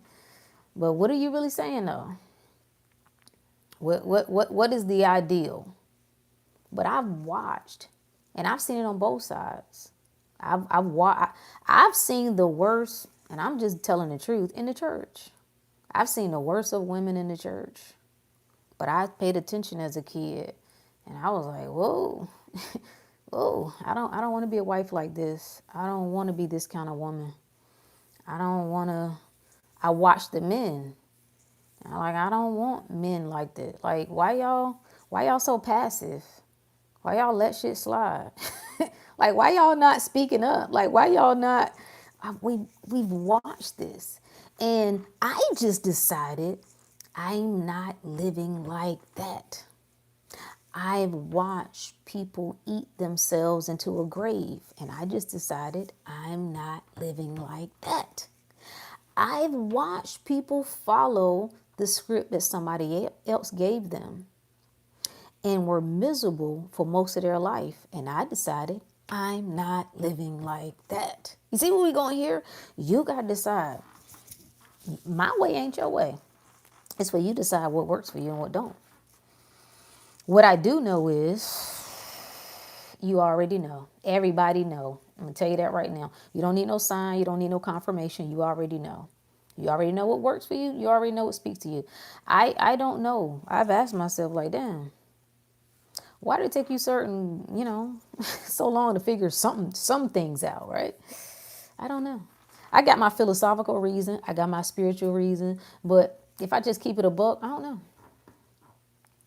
It was a choice, because I could have just chose different.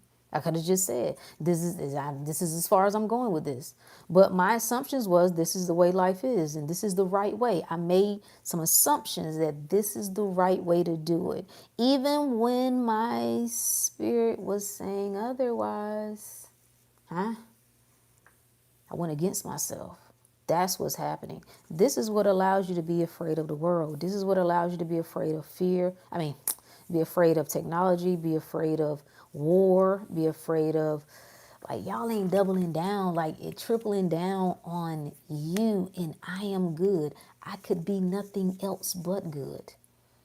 It's just an impossibility. What else am I going to be other than good? Unless I'm a fraud. Unless I'm just saying stuff just to be saying it. I'm one with God. I'm omnipresent. I'm all-knowing. Yeah, but then you're cowering like everybody else. You don't see a problem with that. And that's another thing. You'll deal with, I ain't gonna tell you I ain't never been a coward, because I have. Until I realized I could no longer. Like, damn, Rook, this is cowardly behavior right now. This is something you should address, and you're not. That's being a coward.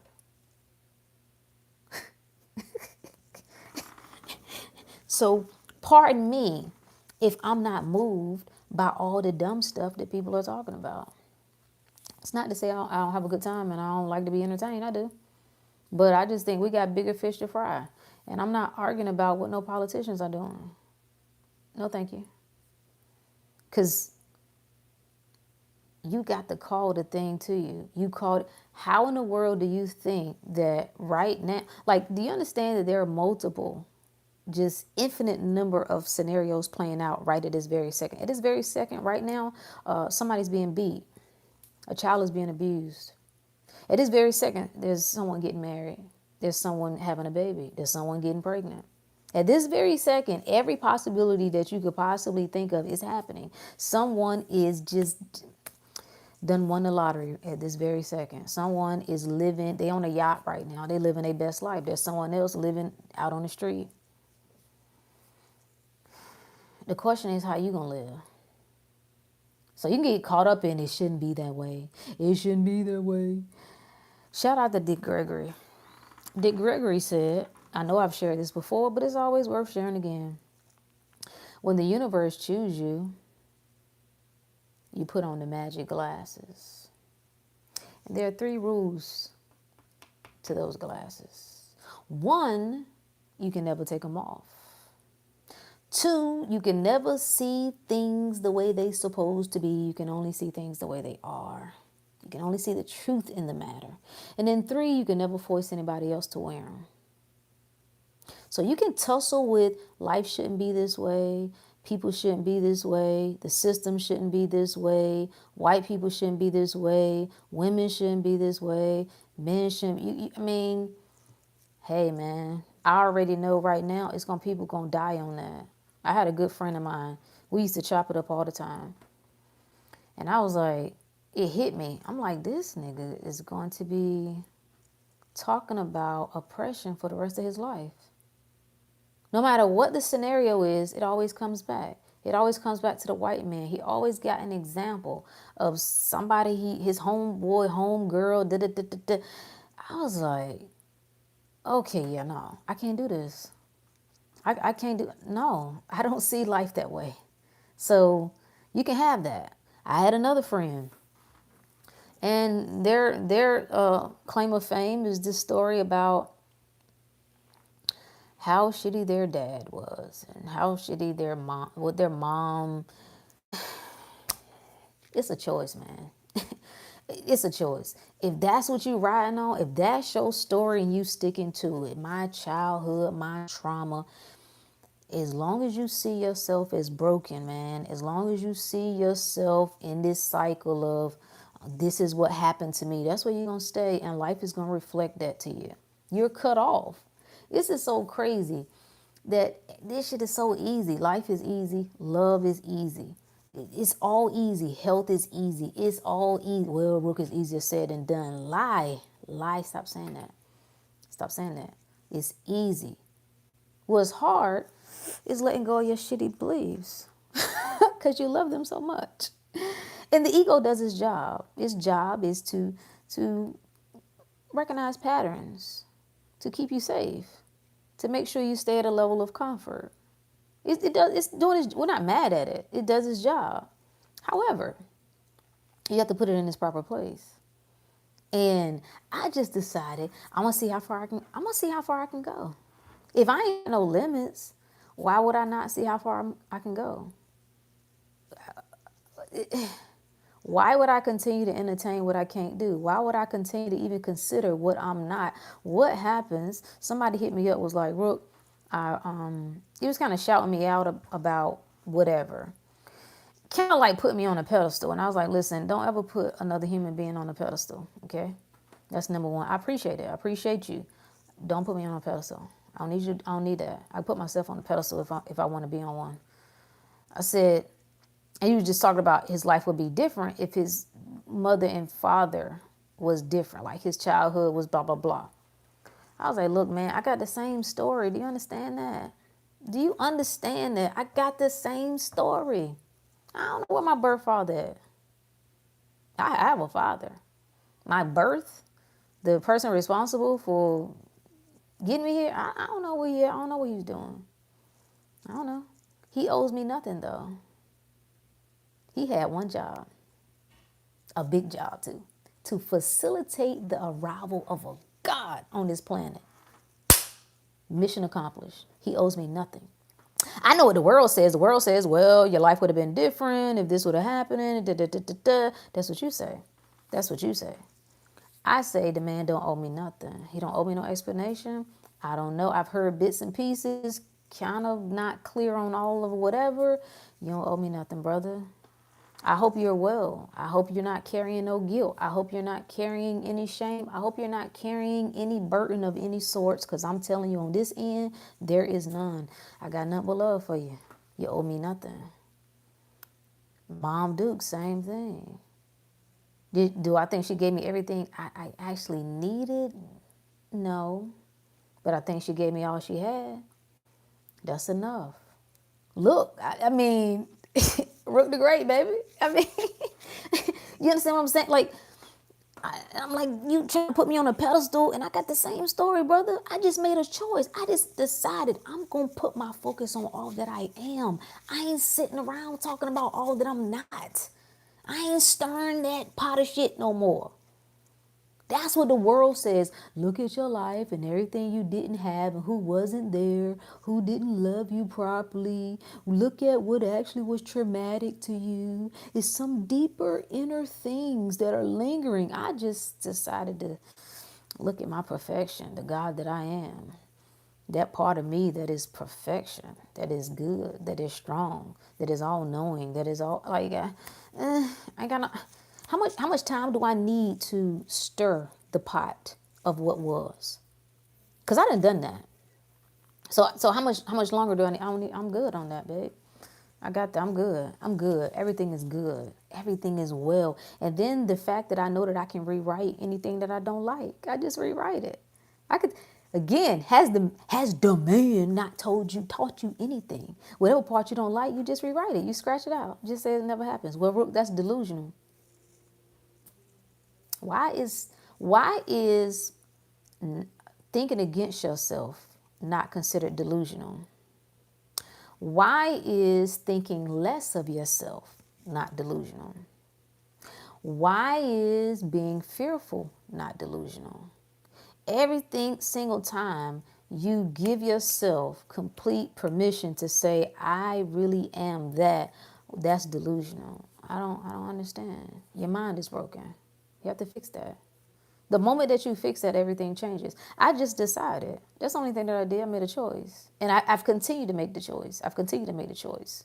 The only things that have seemed to linger, I'm now finding out, is the areas that I didn't make a complete choice. The story of Lot and his wife, right?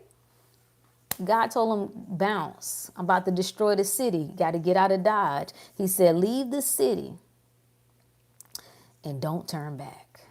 Guess what Lot's wife did? The heifer turned back. She turned to a pillar of salt. Now, the fellas will look at that as like, see, that's proof women don't listen.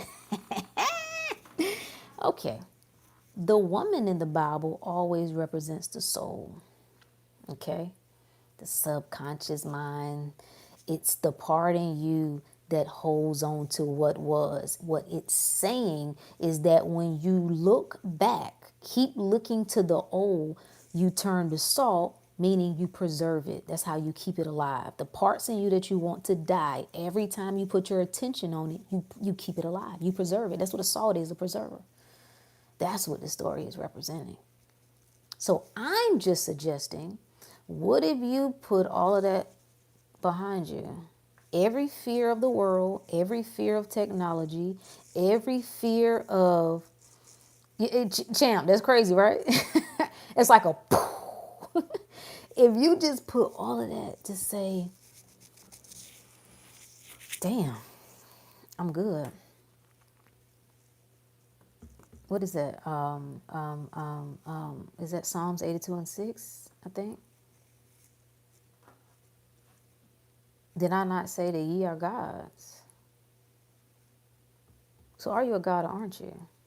These works that I have done, you will do even greater works. I don't care about your little fascination with all of what was done before. All of the, I mean, you can look up everything. Look up Atlantis, look up Kemet, look up all the greats. Wonderful. What is your ass doing? Show me how you, if they were tapped in, if they had the keys, and you're now saying, okay, I'm learning from that. I'm taking those keys. Well, what you gonna do with it? Are you putting it in the ignition or not?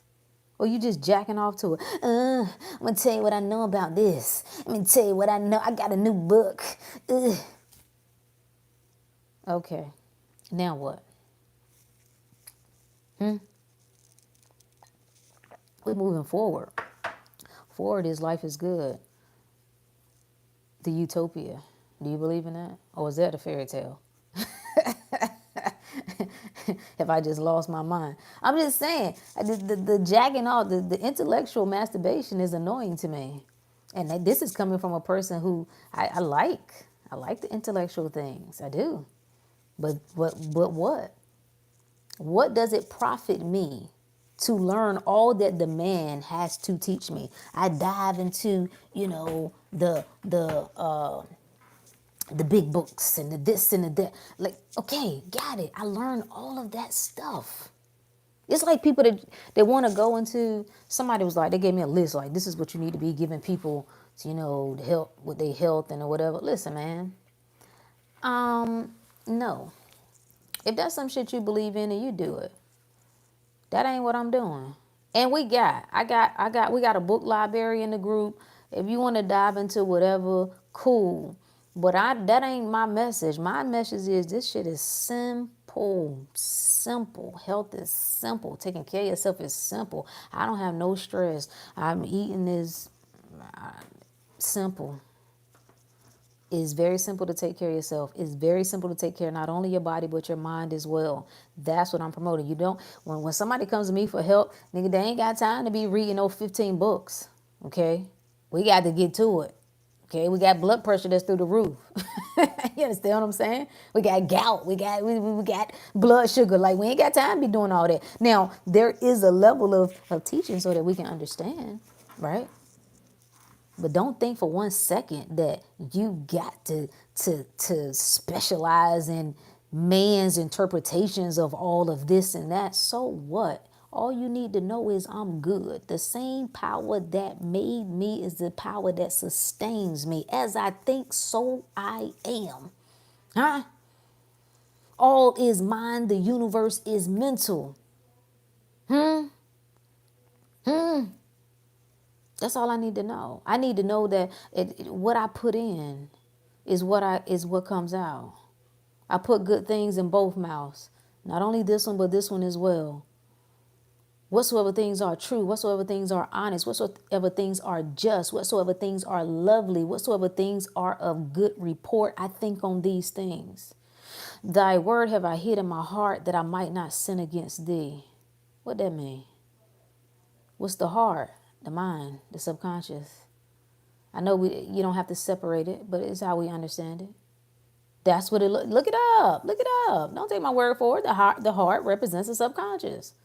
Thy word have I hid in my heart that I might not sin against you. What does sin mean? Error in thinking. Anytime I believe in lack, limitations, or fear, I have sinned. So I keep my mind stayed on you so that I don't sin. I don't succumb to the fear. Huh? Telling me nothing. The world, you need to get to a point where you're untouchable. You're not ready for that yet. You get a little, right now you're a little uneasy with that word. I'm talking about being untouchable. I'm talking about being unstoppable. That nothing can touch you. No man comes to me except I call him. You got to get to me to get to me. You got to go through me to get to me. You understand me? What you gonna do to me? That's not how this game works, friend. Yeah, people be like, I'm gonna put so-and-so, they crazy, they put a spell on you. You can't put no spell on me. That's what somebody told me, they was gonna put a love spell on me. I said, try it. Try it. You think you can get to me without going through me? You out your mind. That's not how this works. But Rook, I thought you said, I can have whatever I want in your reality, not in mine, Jack. That's not how this works. That's not how this works. You understand? So again, it comes back to the fear. Do you believe somebody had? We should dive into that, like the history of like the voodoo and stuff, right? It's all mind. Everything is coming back to mind. You got to believe in that. You really do. You what you going? Come on, bruh. Like again, how you put that thing above God when you fear it? You're saying that has more power. Nah, that's not how this game works. It was somebody who did that a while back on Twitter. Elise said, that's my type of shit, voodoo. Listen, I don't have no problem with it. Because again, we talking mind. That's it. So, but you can't get to somebody without their consent and their energetic consent. And they might not be aware that they're giving you consent. But it's like going to a tarot reader, right? So they give you your, they do the cards and they give you your horoscope. And let's just say, they say, I see danger in your future. I see an unexpected loss. And you leave there and you believe that shit. And it happens. And you was like, oh my God, she was good. It's real. It's real because you believed it. Because you could have said, bitch, get out of here with that. If you don't get the hell on somewhere, the most that she can see. Now, there are people with psychic abilities that can see, right? But they see possibilities. That's just one possibility. You don't have to accept it. They could say they see you dying. What, you going to prepare to die? You going to give another person that power to tell you that you're going to die? Come on now. Nah. You can tell me what you see. You read energy. That's it. That's one energetic stream of possibility. I don't have to accept it. I only accept, what do we say? Let's go back to the big three. I never speak against myself. Number two, I never acknowledge anything that I don't want to be true. If I don't want that to be true, I don't care what your cards say. Your cards some trash. I don't care what the horoscopes say. That's the problem with you looking to the sun. You supposed to tell the sun. The sun ain't, why you look to the sun for the sun to tell you? Ain't nothing wrong with it as long as you know that everything is you. But when you start looking at it like it's your God, when you start looking at it like, okay, let me see what today. It's the lemonade retrograde. Marmalade. Oh, my technology is gonna be bad moves today. Don't buy nothing today. Don't leave your house today. I thought you was a guy. What is that? That's clown behavior, bruh.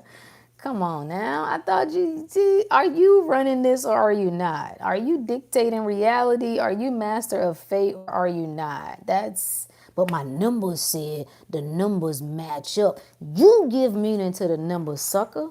You tell to me. And if you ever see something that comes up that you don't like, then you rewrite it. I see hawks all the time. I think that's like my spirit animal. No matter where I go, random places. I mean, no matter country, city, and I see them in sets. They either come in 2 sets of 3, sometimes 2 sets of 2, sometimes just 3.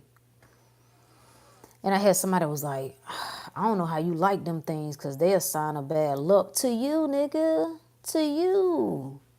Everything's a sign of good luck to me. Everything is a sign of good luck because only I can give the meaning. Huh? I got a Bible verse for that too. Let me see if it'll come to me.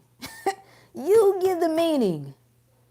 Oh, when the good book said, nothing is unclean except to him who deems it unclean. He is saying, the book is saying that you define the world.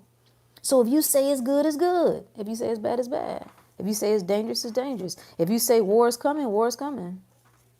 Huh? If you say peace it is, peace it is. Peace be still. Do you got that juice or don't you, baby? Tell me, talk to me. Talk to me. Come and talk to me. I need to know. Everything is good. Everything is a sign. Black cats, I see it, it's a sign. Huh? A bill coming, it's a sign that more money coming. What? Huh? I see a lovely picture of a couple, and that's just a sign that I am love. I attract love. I can't be nothing but love. I only entertain loving relationships. My life just exudes love in every aspect, every person I encounter. What? You don't talk to yourself like that. You ain't in no love affair with yourself. You not. You sitting there telling yourself how you cut off. You sitting there telling yourself how you can't.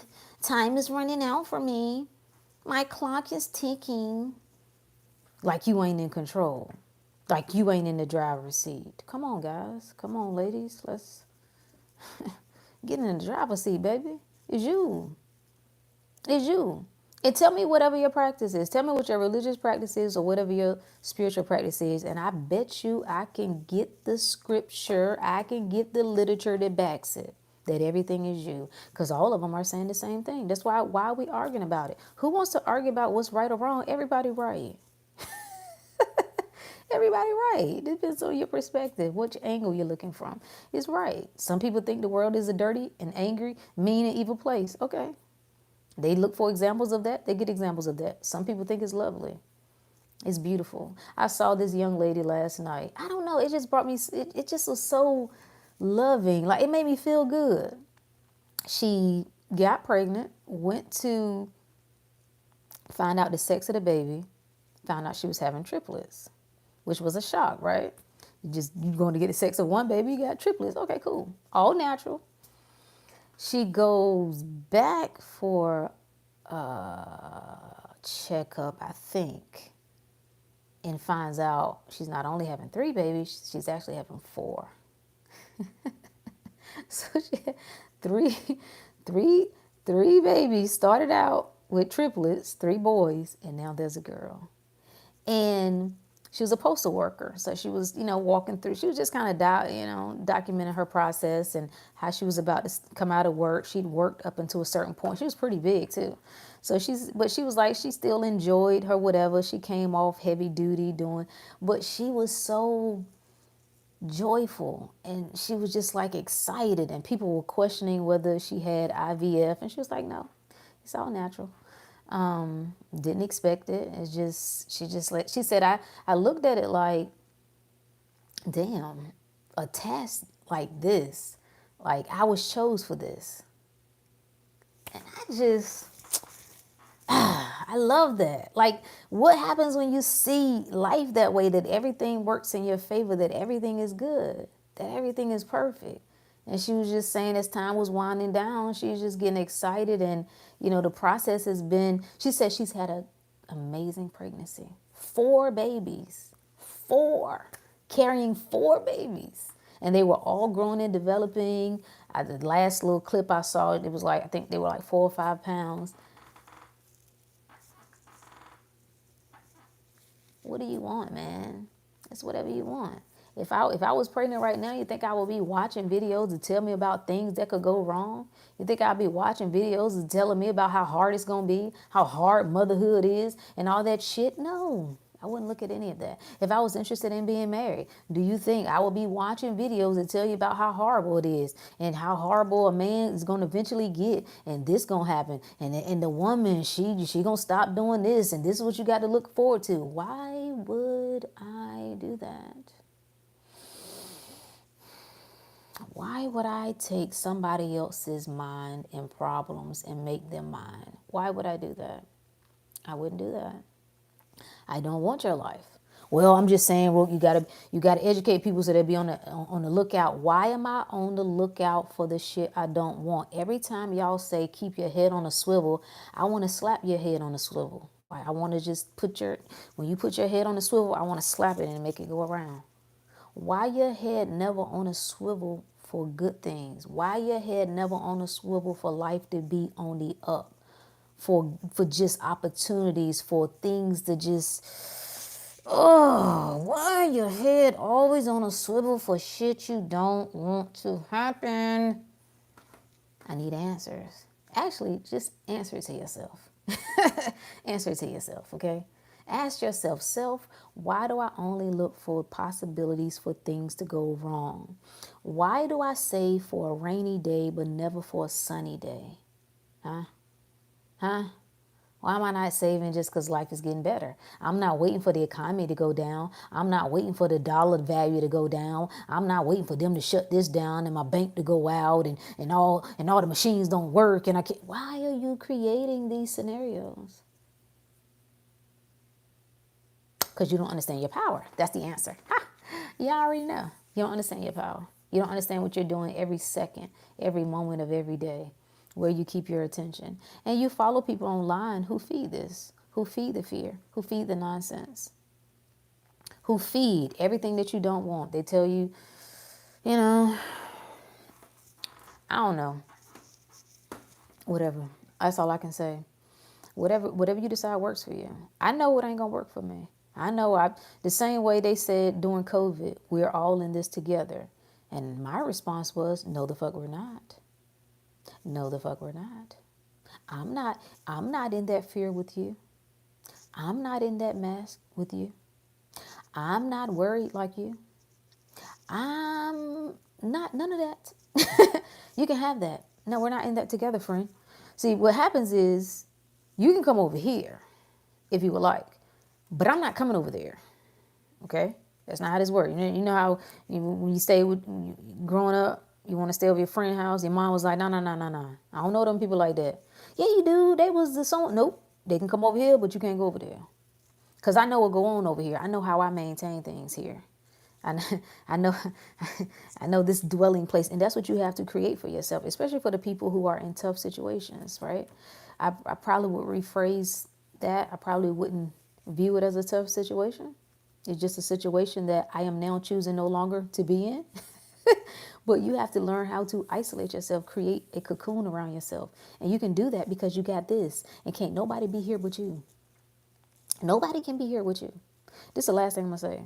I got an email about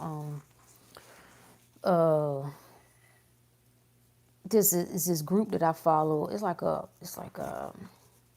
herbal group, right? It was a couple, and they do all sorts of like webinars, and they got a community. I want to say they got a school or whatever. And the email said that the husband had passed. And it read like he had lost his fight with anxiety, depression, and insomnia. And I was like, damn. And I'm bringing this up for a point, right? Because I'm trying to get you to understand that it's you.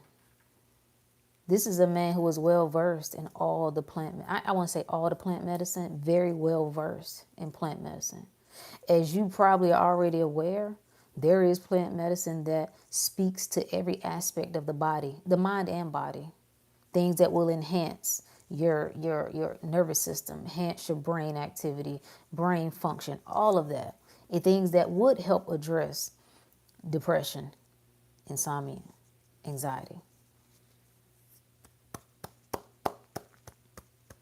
Right? He had the knowledge. He had the know-how. He had access to it. Probably was growing thing. I'm pretty sure with all of what I know for a fact, he was growing some of those plants. Wasn't able to help him though, unfortunately. Or fortunately, depending on how you look at it. Depending on how you view life and how you view death. But why do you think that is? What do you think happened? Why? I'm pretty sure he's probably advised people, right? Have services to do consultations and work with people. Why you think that is?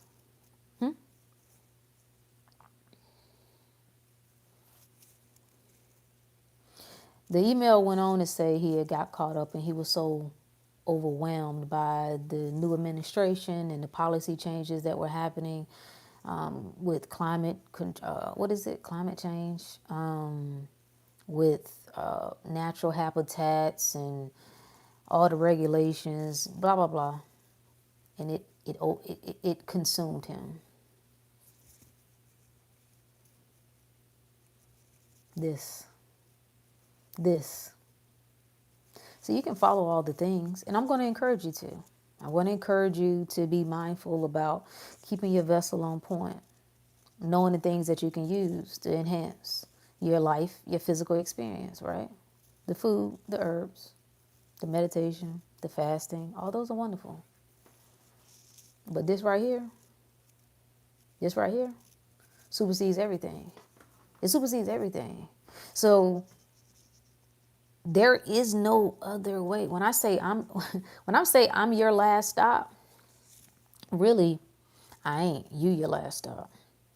I'm just who you get to when you've done all the other stuff. You've been tinkering, right? You've been tinkering with your diet. You've been tinkering with spirituality. You've been tinkering with the occult, maybe. I know some of y'all scared.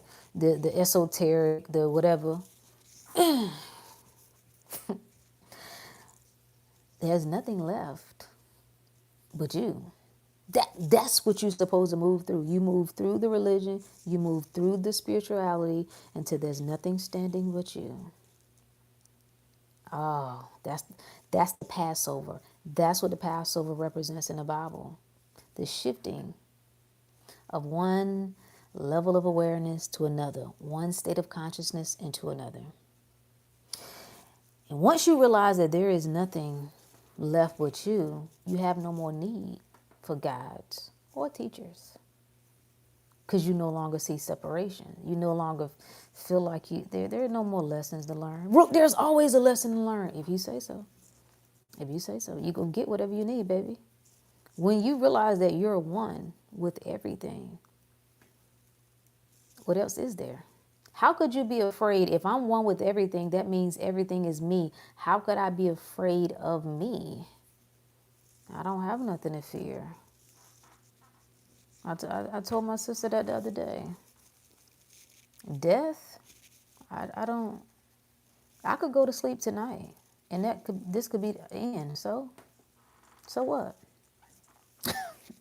Like, I wouldn't. You know how people be like, if you know you have 24 hours to live, what would you do? The same shit I did today. I don't feel the need to make any more calls. I don't feel the need to go run and see nobody. Nope. Why? Why? I definitely wouldn't tell nobody because they would do nothing but just make it worse and stress me out and be all worked up. Why would it matter? Unless you don't understand what death is. It's just your awareness moving from this physical reality. It just moves. You're aware. Well, why would it matter? It doesn't. And when you get to this point, you're free. World can't threaten you with anything. Well, they're gonna release something in the air, and they releasing. People love to like point out plant-based shit, right? So they're like, oh, y'all avoiding meat, but now they about to start figuring out a way to get the vaccines technology inside the plants. So everything that touched my lips is good. Everything that go in my body as well is good because I say it is. What did the brother say? Placebo effect. So, what? You think stuff ain't been sprayed in the air? You think you ain't ever ate something that could have been fatal? That had the potential to be fatal? You don't think so, huh? Okay. Okay. The power is you. It don't matter what they do. It's in here. Ain't that what Dick Gregory said? It ain't about them. It's about what's in here. It's whatever you say it is. If you say I'm good, it don't matter. It don't matter what you do. Spray whatever you want to spray. Do whatever you want to do. It's good because I say it's good. And my intentions and what my assumptions dictate everything. I don't even need protection for what? If I don't see nothing, if I don't see danger, what I need protection from? I don't see an enemy. I'm good. I got a weapon, but what I need it for? It's a decoration. It's for fun. I like it. It's for fun. That's it. You see what I'm saying? Nothing real can be threatened. Nothing unreal exists. Herein lies the peace of God. That's the Course in Miracles. That's a fascinating story. When you learn, you know why I like the Course in Miracles is because the people who wrote it, who felt commissioned to write it, I think the lady pretty much lost her mind. I didn't finish getting her backstory, but they were drawn to write it and were essentially atheists. I love that. God, I love that. And it had to be that, right? It's got to be so, like when you started, this is why mystical experiences are important, I think. Because we hard-headed and we don't believe nothing. You got to get your world rocked, baby. Yes, sir. You got to have you somewhere like in a corner, like what the hell is happening, bruh? What is real? What is fake? I'm losing my mind. When you can't explain, like, how did this happen? Like, there's no. I like you to be smart too. Be real intellectual, cause when it comes, it's gonna really blow your mind. Just like the well, damn, who was that? Was that a real story, or am I thinking about the movie? I might be thinking about the movie we about to watch on Saturday. In the group, we're gonna do a watch party for Doctor Strange, right? So he got in an accident. He was this big, phenomenal, renowned surgeon. Lost use of that. That's the ego death. People say there's no such thing as an ego death. That just lets me know you ain't experienced it. That's all, baby. You ain't experienced it. Because death just means to change form. So you don't get rid of it. It's not like the ego dies and it's done. No. It just transforms, and you move it from the driver's seat to the passenger seat. But it causes you to question all of your life existence. So if you got real strong beliefs about how life works, oh my God. If you got real strong beliefs about what I ain't gonna do as a woman and what I ain't gonna do as a man, and this is how it's gotta be, and yeah, you're gonna get your world turned upside down. And lucky for you, that's a blessing, don't you think? The gift of sight, to be able to even be able to hear what I'm saying right now, to be able to have things come to you. I'd be wanting to ask Mom Duke sometimes if she had ever had any dreams, but I don't really want to. I might still ask her, but I usually don't want to stir up anything, you know. But I'm just curious, like, did you ever? Was there ever anything? The fact that you have dreams, the fact that you have a vision, the fact that you have things that nudge you, the fact that you look around in your surroundings and there's something in you that says more. I want more. More. I want to just see what's possible. Maybe I can do that. Maybe, damn, it's something that stirs you. Everybody don't get stirred, bruh. Like, do you understand that? Some people just dead. That's the walking. When the Bible says, come out from among them, let the dead bury the dead, that's what it's talking about. Like you trying to drag the dead. Let them be. You trying to pity the dead, and that's just as bad. The dead don't need your pity. That's why the whole idea of rest in peace. Peace is for the living. The living is who need peace. The dead don't need no peace. They good. They've silenced anything that was disrupting their peace once they left this physical experience. So they don't need peace. You, the one, need peace. You, the one, can't rest. Huh? Oh, Elise said she's still hanging in and she ain't got sleepy yet. I'm gonna get ready to go. I could keep going. I feel good. I feel good about life. I feel good about the future. I feel good about possibilities. I have no doubt in myself. I have no doubt. When people start getting concerned about their future, I know they're not locked into who they really are. Because when you locked in your power, you're not worried about nothing. Somebody say your clock is ticking and all that other nonsense, it wouldn't mean nothing to you. It wouldn't mean nothing to you. It wouldn't. It wouldn't. Your time running out. When see people say you too late, when whatever, you know the stories we like to tell. Cause my mama didn't. I ain't got the resources. That's why I like the badasses in the world, who will just leap, who will just jump. And that's something else I told the group. I'm gonna show you how it's done. Oh, sometimes it be a bitch. I ain't gonna lie. But it ain't even the process that's a bitch. The bitch is just choosing and staying there. That's all you got to do is choose and stay there. It's the wish-washy junk. It's when now you second guessing, now you doubt, now you questioning, now you trying to, well, how's it actually gonna work? Well, let me come up with a plan B. Well, what if they do this? How do I need to respond? You trying to intellectualize, is that a word? Your way. And this is a complete surrender. Like, I trust the greater aspect of me to lead the freaking way. I'm good because I say I'm good. I'm It's that going crazy with yourself. And I don't think people have whatever you think is arrogant. Like if I say describe an arrogant person, whatever you would list, I need you to be that about yourself. I need you to turn it up. Like, I'm the greatest mofo that ever walked this planet. Ain't nobody better than me.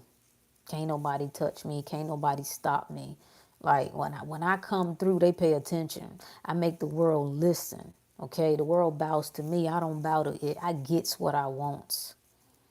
That's how you gotta talk to yourself. You gotta talk to yourself until that is just who you are. Like, it's just that's only people poor in mind want to humble themselves. Mom Dukes used to say, well, don't get too high and God bring you down. Why would God bring me down? Why would God make me? It said, I made you in my image. Okay, that means you made me like you, but then when I get too high, you're going to bring me down. But you are the highest. So am I not supposed to be high? What are we talking about here? What is this humbling nonsense? No. No. And I've learned that some people are never going to get what they want in life because they cannot rest with that. They won't know. It seems to be whatever. I guess the word is arrogant. It seems to be big-headed and you going to learn. And that's why people like to see people fall. See, I told them. They got too high. Look at them. God brought them down. God will humble you. Y'all got a weird God, bro. God is associated with so much wickedness. It's so many things that you don't want. But I don't see y'all hyping up the God in the opposite. God, like, God will stick it to your enemies. He'll bring down your enemies. Why won't he bring you up? It's just a question that I just... What good is this God you have? It's just quite confusing to me. It should lift you higher than high. When you rocking with that dude like that or that whatever.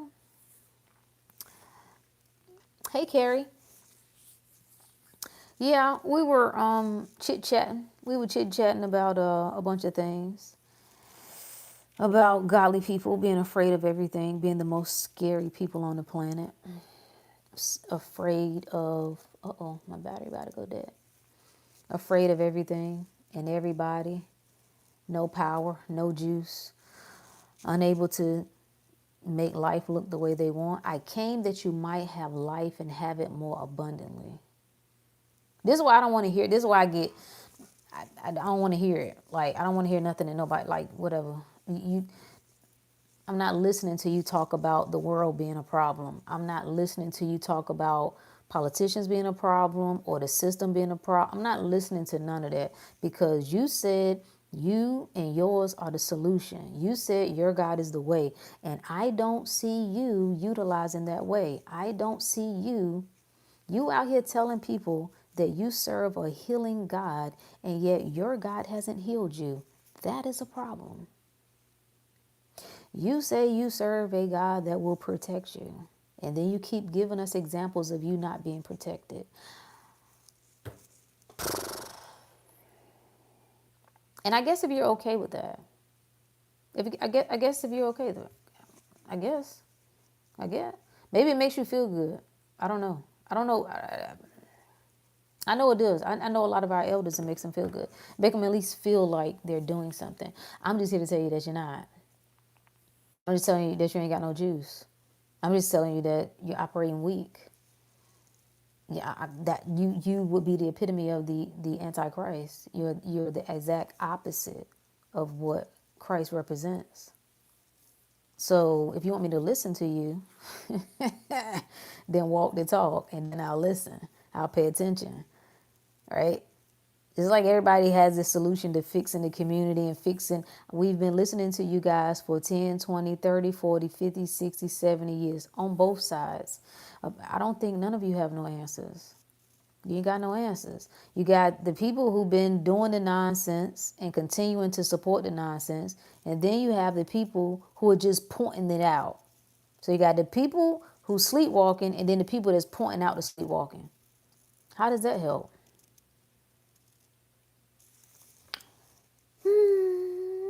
Very few people who say they are Christian are actually following Jesus. I don't think people actually know Jesus in any capacity or any form. So until you realize that that is within you, until you realize the kingdom is within you, Luke 17:21, the kingdom is within you. The kingdom is within you. The kingdom is within you. What are you looking for? What are you waiting to come? Why are you waiting for something to come back? Jesus, the Christ is alive in you. You're supposed to put him to work.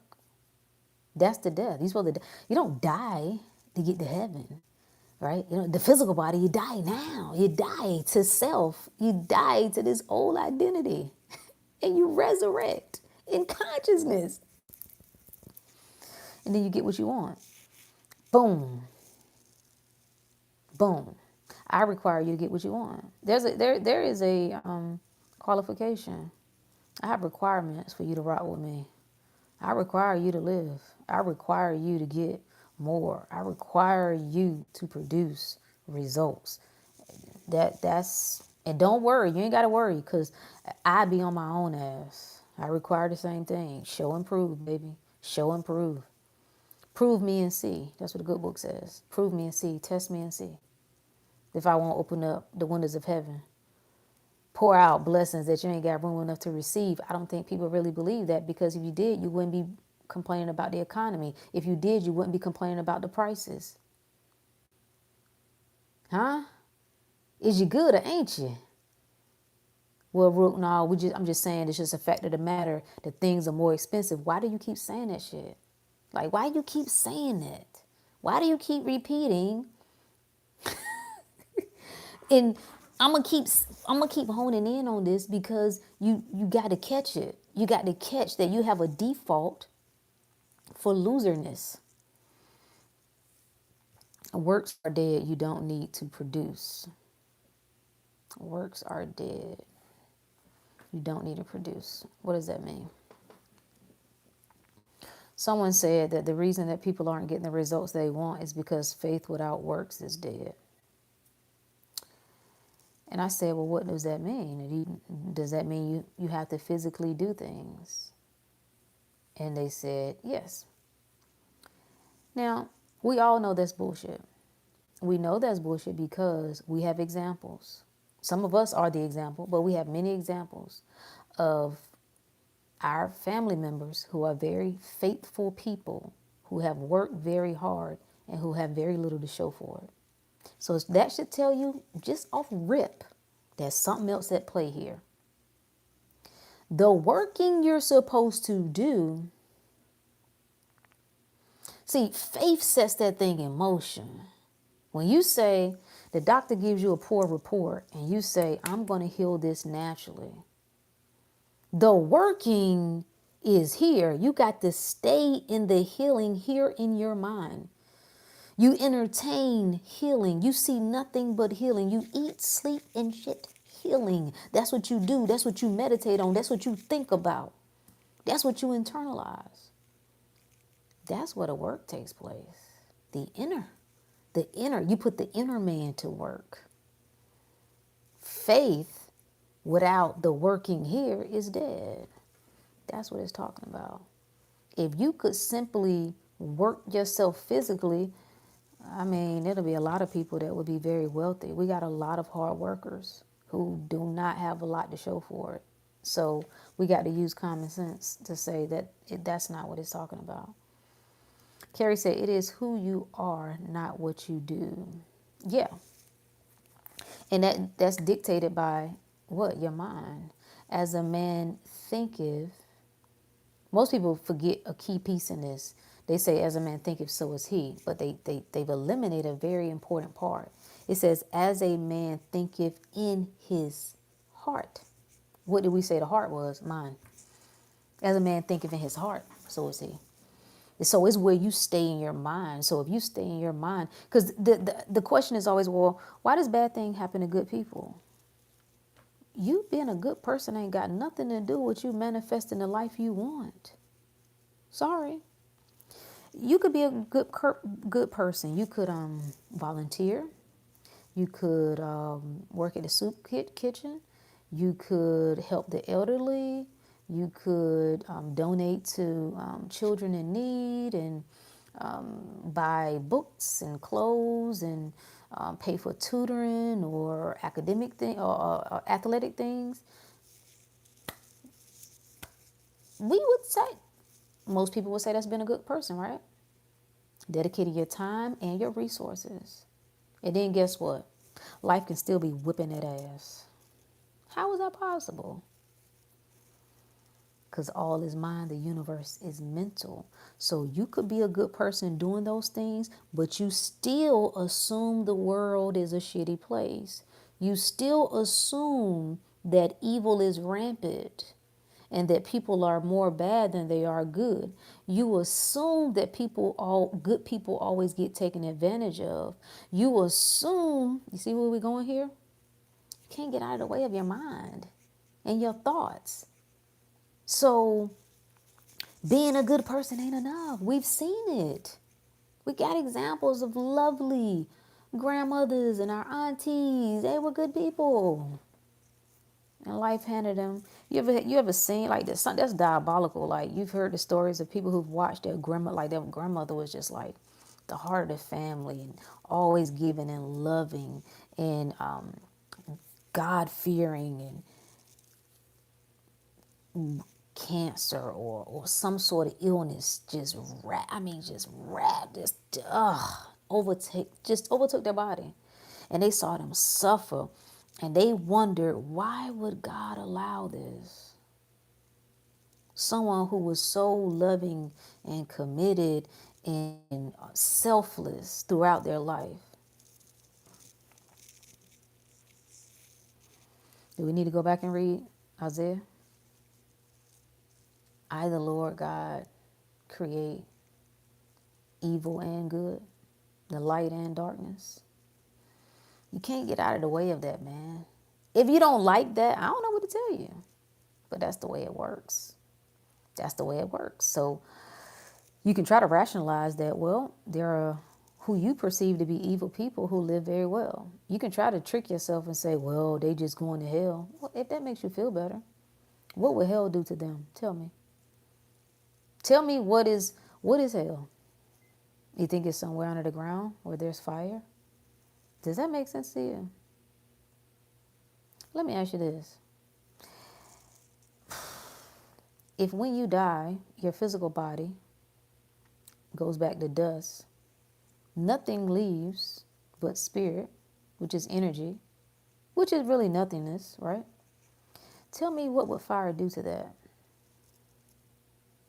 Does that make any sense to you? I know it doesn't. I know it doesn't, friend. I know it doesn't. So we got a problem. We got a problem, don't we? So now what do you do? So if there is no retribution, how do you reconcile that in your mind? That the people who you said live life, live reckless, live dangerous, maybe what you define as evil, whatever, that there ain't no hell waiting for them. So now what? Where does that leave you? It's very important questions to ask. Is you, baby. Is you. Is whatever you say it is. If you will release all of what the world has given you, if you will release their rules, if you will release their guidelines, because somebody had to give you that. Somebody had to give you these beliefs. You didn't come here with this. Well, for the most part. I mean, the soul does come here, and depending on, How many times you cycle through, there are things, but even at some point it was given to you. Let's just put it that way. It was at some point it was given to you. So what do? You're either going to rewrite it, you're either going to disregard that and decide, okay, this is where it ends. This ends with me. This belief system, this way of thinking, this way of operating, I'm done with that. This fear, because that's really all that you're learning to do, is to step back into love. And love and fear can't exist at the same time, in the same place. It's not possible. That's all you learn to do, that I just totally release. I release everything that I think is holding me back. That's what's going to really trip you out when you realize nothing was holding you back. Nobody did nothing to you. It wasn't your ex. It wasn't your baby daddy, your baby mama. It wasn't your mama, your father. It wasn't a system. It was all you. All you, baby. And that's empowering to me because it says I have the power to fix it. When you give me the power, put the power in my hands, then I got the power to fix it, right? When it's on somebody else, I'm at their mercy. See? So, yeah. The godly people, we're putting you on notice. We're not listening to you because you have nothing to show for all of your ranting. The only thing you know how to cry about is homosexuality, and I don't know. Even that, y'all a little janky on that too. I don't know what y'all stand on, to be honest. I mean, we got people who are like, fix yourself. Show me the power of God working through you. Show me how, why are you dealing with infertility? What is, well, I'm still waiting on God. Why are you waiting? Why would God make you wait? And how long do you have to wait? Because it's crackheads who be getting pregnant. Huh? Homeless people. I'm just saying. I'm saying people who are in tough external conditions. Why you cut off? Why your body not healing? Why you been sick for so long? Why? Are you just kind of coasting? You just gonna take the illness with you to your grave, or you just finally saying? Because I thought the good book says by his stripes I'm healed. So which one is it? Are you or are you not? I just would appreciate if you start repping something that you don't stand on. I would appreciate that. I would appreciate if you stop trying to beat it over the head of other people if you ain't beating it over your own head. So show me the life that you like, because what I've learned from all of my years previously in church is church teaches you how to endure suffering. It teaches you how to, and I think people should stay there sometimes because it does give you a little relief, and that's useful. It teaches you how to deal with the struggle and the pain and give meaning to it. Give some meaning. Like, God, I used to say that verse from Job, was it 8:25, I think? Though he slay me, yet will I trust him. I just found such honor in being able to take the beating. I just wore it as a badge of honor. Like, beat me. They can't take the whelps, but I can. No.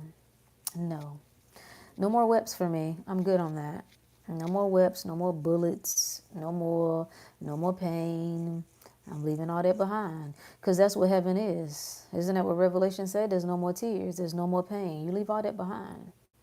There's no more struggle. That doesn't mean that you don't experience emotions.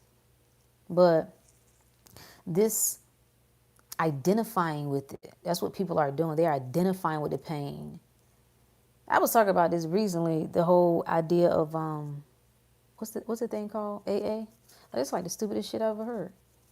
I mean, I'm not saying the the organization itself is stupid. I'm not saying it hasn't helped people. But for you to stand up every day, however long y'all meet, and for years say, hello, my name is John Doe, and I'm an alcoholic. Of course you're going to be an alcoholic for the rest of your life. That's what you identify as. You have said, this is who I am. I am broken and I'm going to forever be broken. I can't fix my brokenness, so I've come to peace with my brokenness. That's trash. That's trash, bro. It reminds me of that therapy crap y'all be doing. You just sitting there and mull over your trauma over and over and over and over and what was done and then the abuse, the this and I got it. Okay, you addressed it. You brought it to the forefront. You brought it to the surface. I got it, bro. It's okay to let it go. It's okay to just salute that. Like, okay, what was no longer is. I don't need it anymore. It's almost like you feel it's you. That if you let go of it, like you just let go of yourself or something. I don't know. But ain't no way in hell I'm getting up and telling myself every day that I am something that I don't want to be. No, I'm not an alcoholic. I wouldn't continue to say that. I am not an alcoholic. Actually, I would rewrite it. I would say I never was. That's what I would do. I rewrite that shit. Like, and I wouldn't be around anybody who tried to convince me otherwise. No, no. No, I'm not an alcoholic. No, never was. I don't have no problem with alcohol. I can be around alcohol. I can look at alcohol, and I'm not an alcoholic. This alcohol does not have more power over me than I have over it. And I'd work that thing. And I wouldn't settle with that. But I damn sure wouldn't program into myself that I'm something that I don't want to be, and do that for the rest of my life. I wonder what their rate is, the percentage of people that, again, I'm not disputing it helps people. People have been helped. Common sense. It's just like the church. You can't dispute that it hasn't helped people. Of course it has. And if it has, good for you. But I'm talking about the people who it hasn't. The people who got sense enough, who recognize that something here is wrong. That this is not clicking. That I shouldn't still be at the mercy of a glass of liquid. That because it sits there, that it just, no. It's unacceptable. And we don't operate that way. No, I am God. I cannot be God and an alcoholic at the same time. I have to pick one or the other. I have no limitations. Nothing is greater than me. I am all power. I am all knowing. And I would continue to recite that until I internalize it. And the reason this seems difficult and annoying to people is because you've done the opposite for so long. See, you're never annoyed by telling yourself that I might not get the job. I might not get the girl. I might not get the guy. Maybe they don't really care about me. Maybe they don't really love me.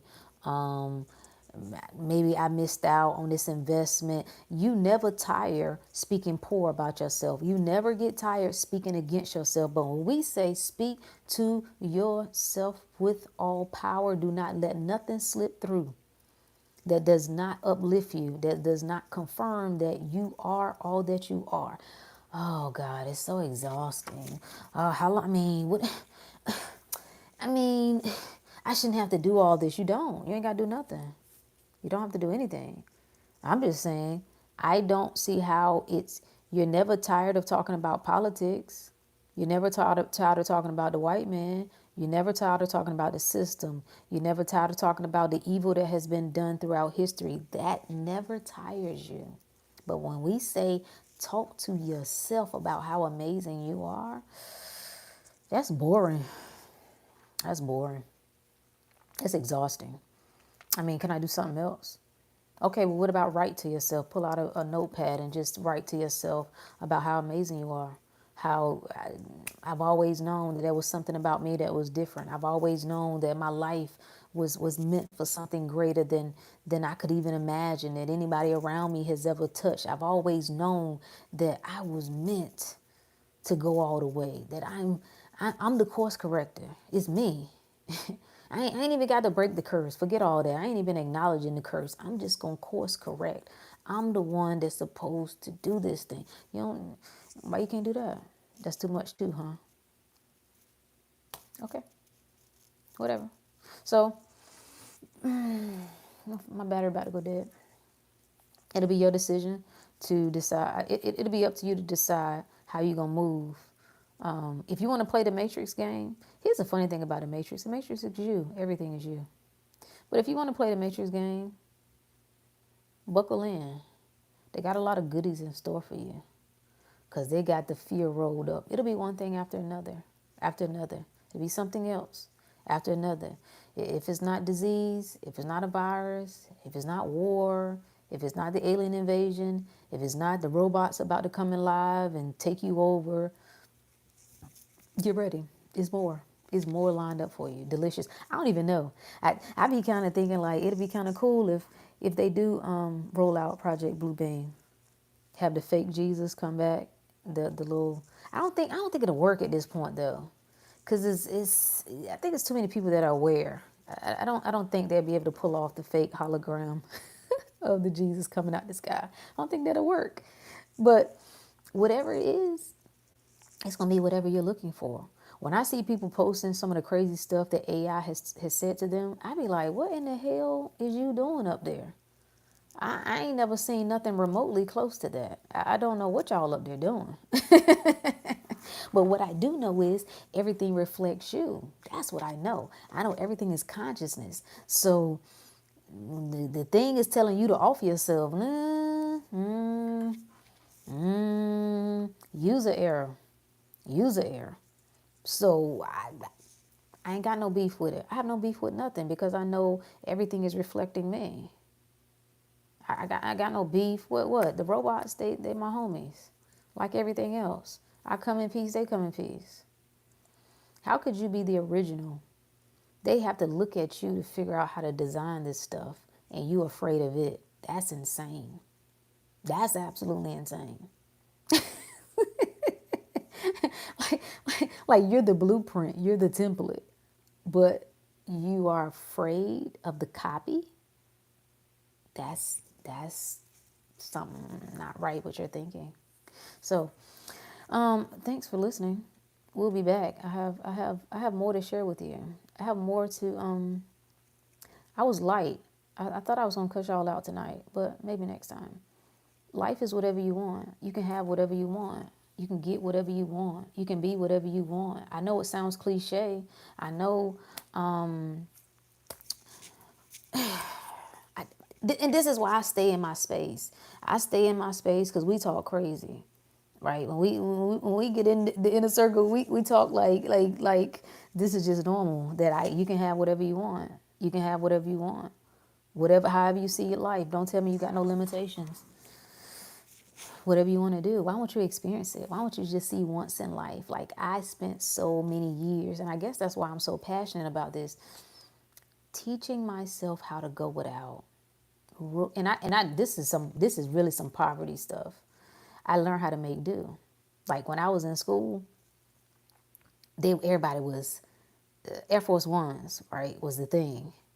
And everybody was fascinated how clean I could keep my Air Force Ones because I knew we only got one pair of shoes the beginning of the year in August. And then you could get another for Christmas if that was on your list, right? But the list, it ain't but so big. So you got to figure out if it's going to be a pair of shoes or other stuff. But you could get, so you could end up with 2 pair of shoes for the year. My Air Force Ones, Champ said, you too? Listen. Every day I came home, right? I got the toothbrush and the Clorox. I put the socks back in the top. They had no creases. You understand me? Now, I did people were blown away that I could keep them looking fresh for that long. So I learned how to make do. I ain't gonna lie. It's kind of like a skill. I like it. I like that I can, even when it comes to food, part of growing up, that there wasn't a lot. Like some nights it was just beans. That's it, nigga. And if we got real fancy, might have been some biscuits. Homemade, they were homemade. Pops used to make them, some homemade biscuits. And it was cool, right? It wasn't a big deal. You can make do. So I spent a lot of time, too many years, quite frankly, learning how to go without. Go without. I know I can go without. I've proven that. Now I'm in a phase of my life, I ain't going without nothing. You understand me? Don't ask me to minimize nothing. I don't require a lot, right? But I ain't living small. right? Don't ask me to live small. I don't need. I'm actually trying to stop doing stuff like, just it seems so small, but like buying certain things online, like I'm always like, oh, let me check the coupon code. Let me check my coupon code. That seems rational, there's a coupon code. But I've seen times where I was like, bruh, you spent 30 minutes doing this. The whatever little $5 you gonna save, you done wasted in time. Check out.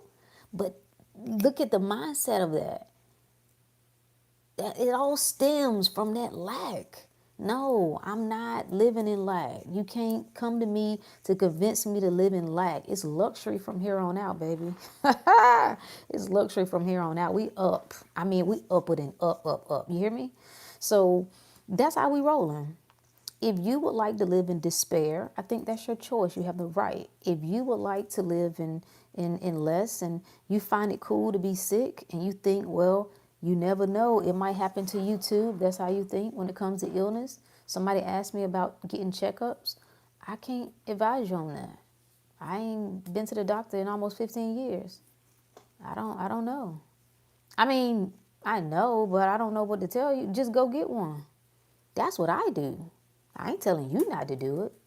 I just can't advise you on it. You know what I'm saying? I can't. Okay, hold on. I got something going on over here. Okay. Yeah, I can't advise you about that. I don't live in that world. I left that world a long time ago. Well, what if something happened? I don't have those thoughts. I never even consider it. It never even comes up. Don't you want to check for? I don't check for things that I don't want.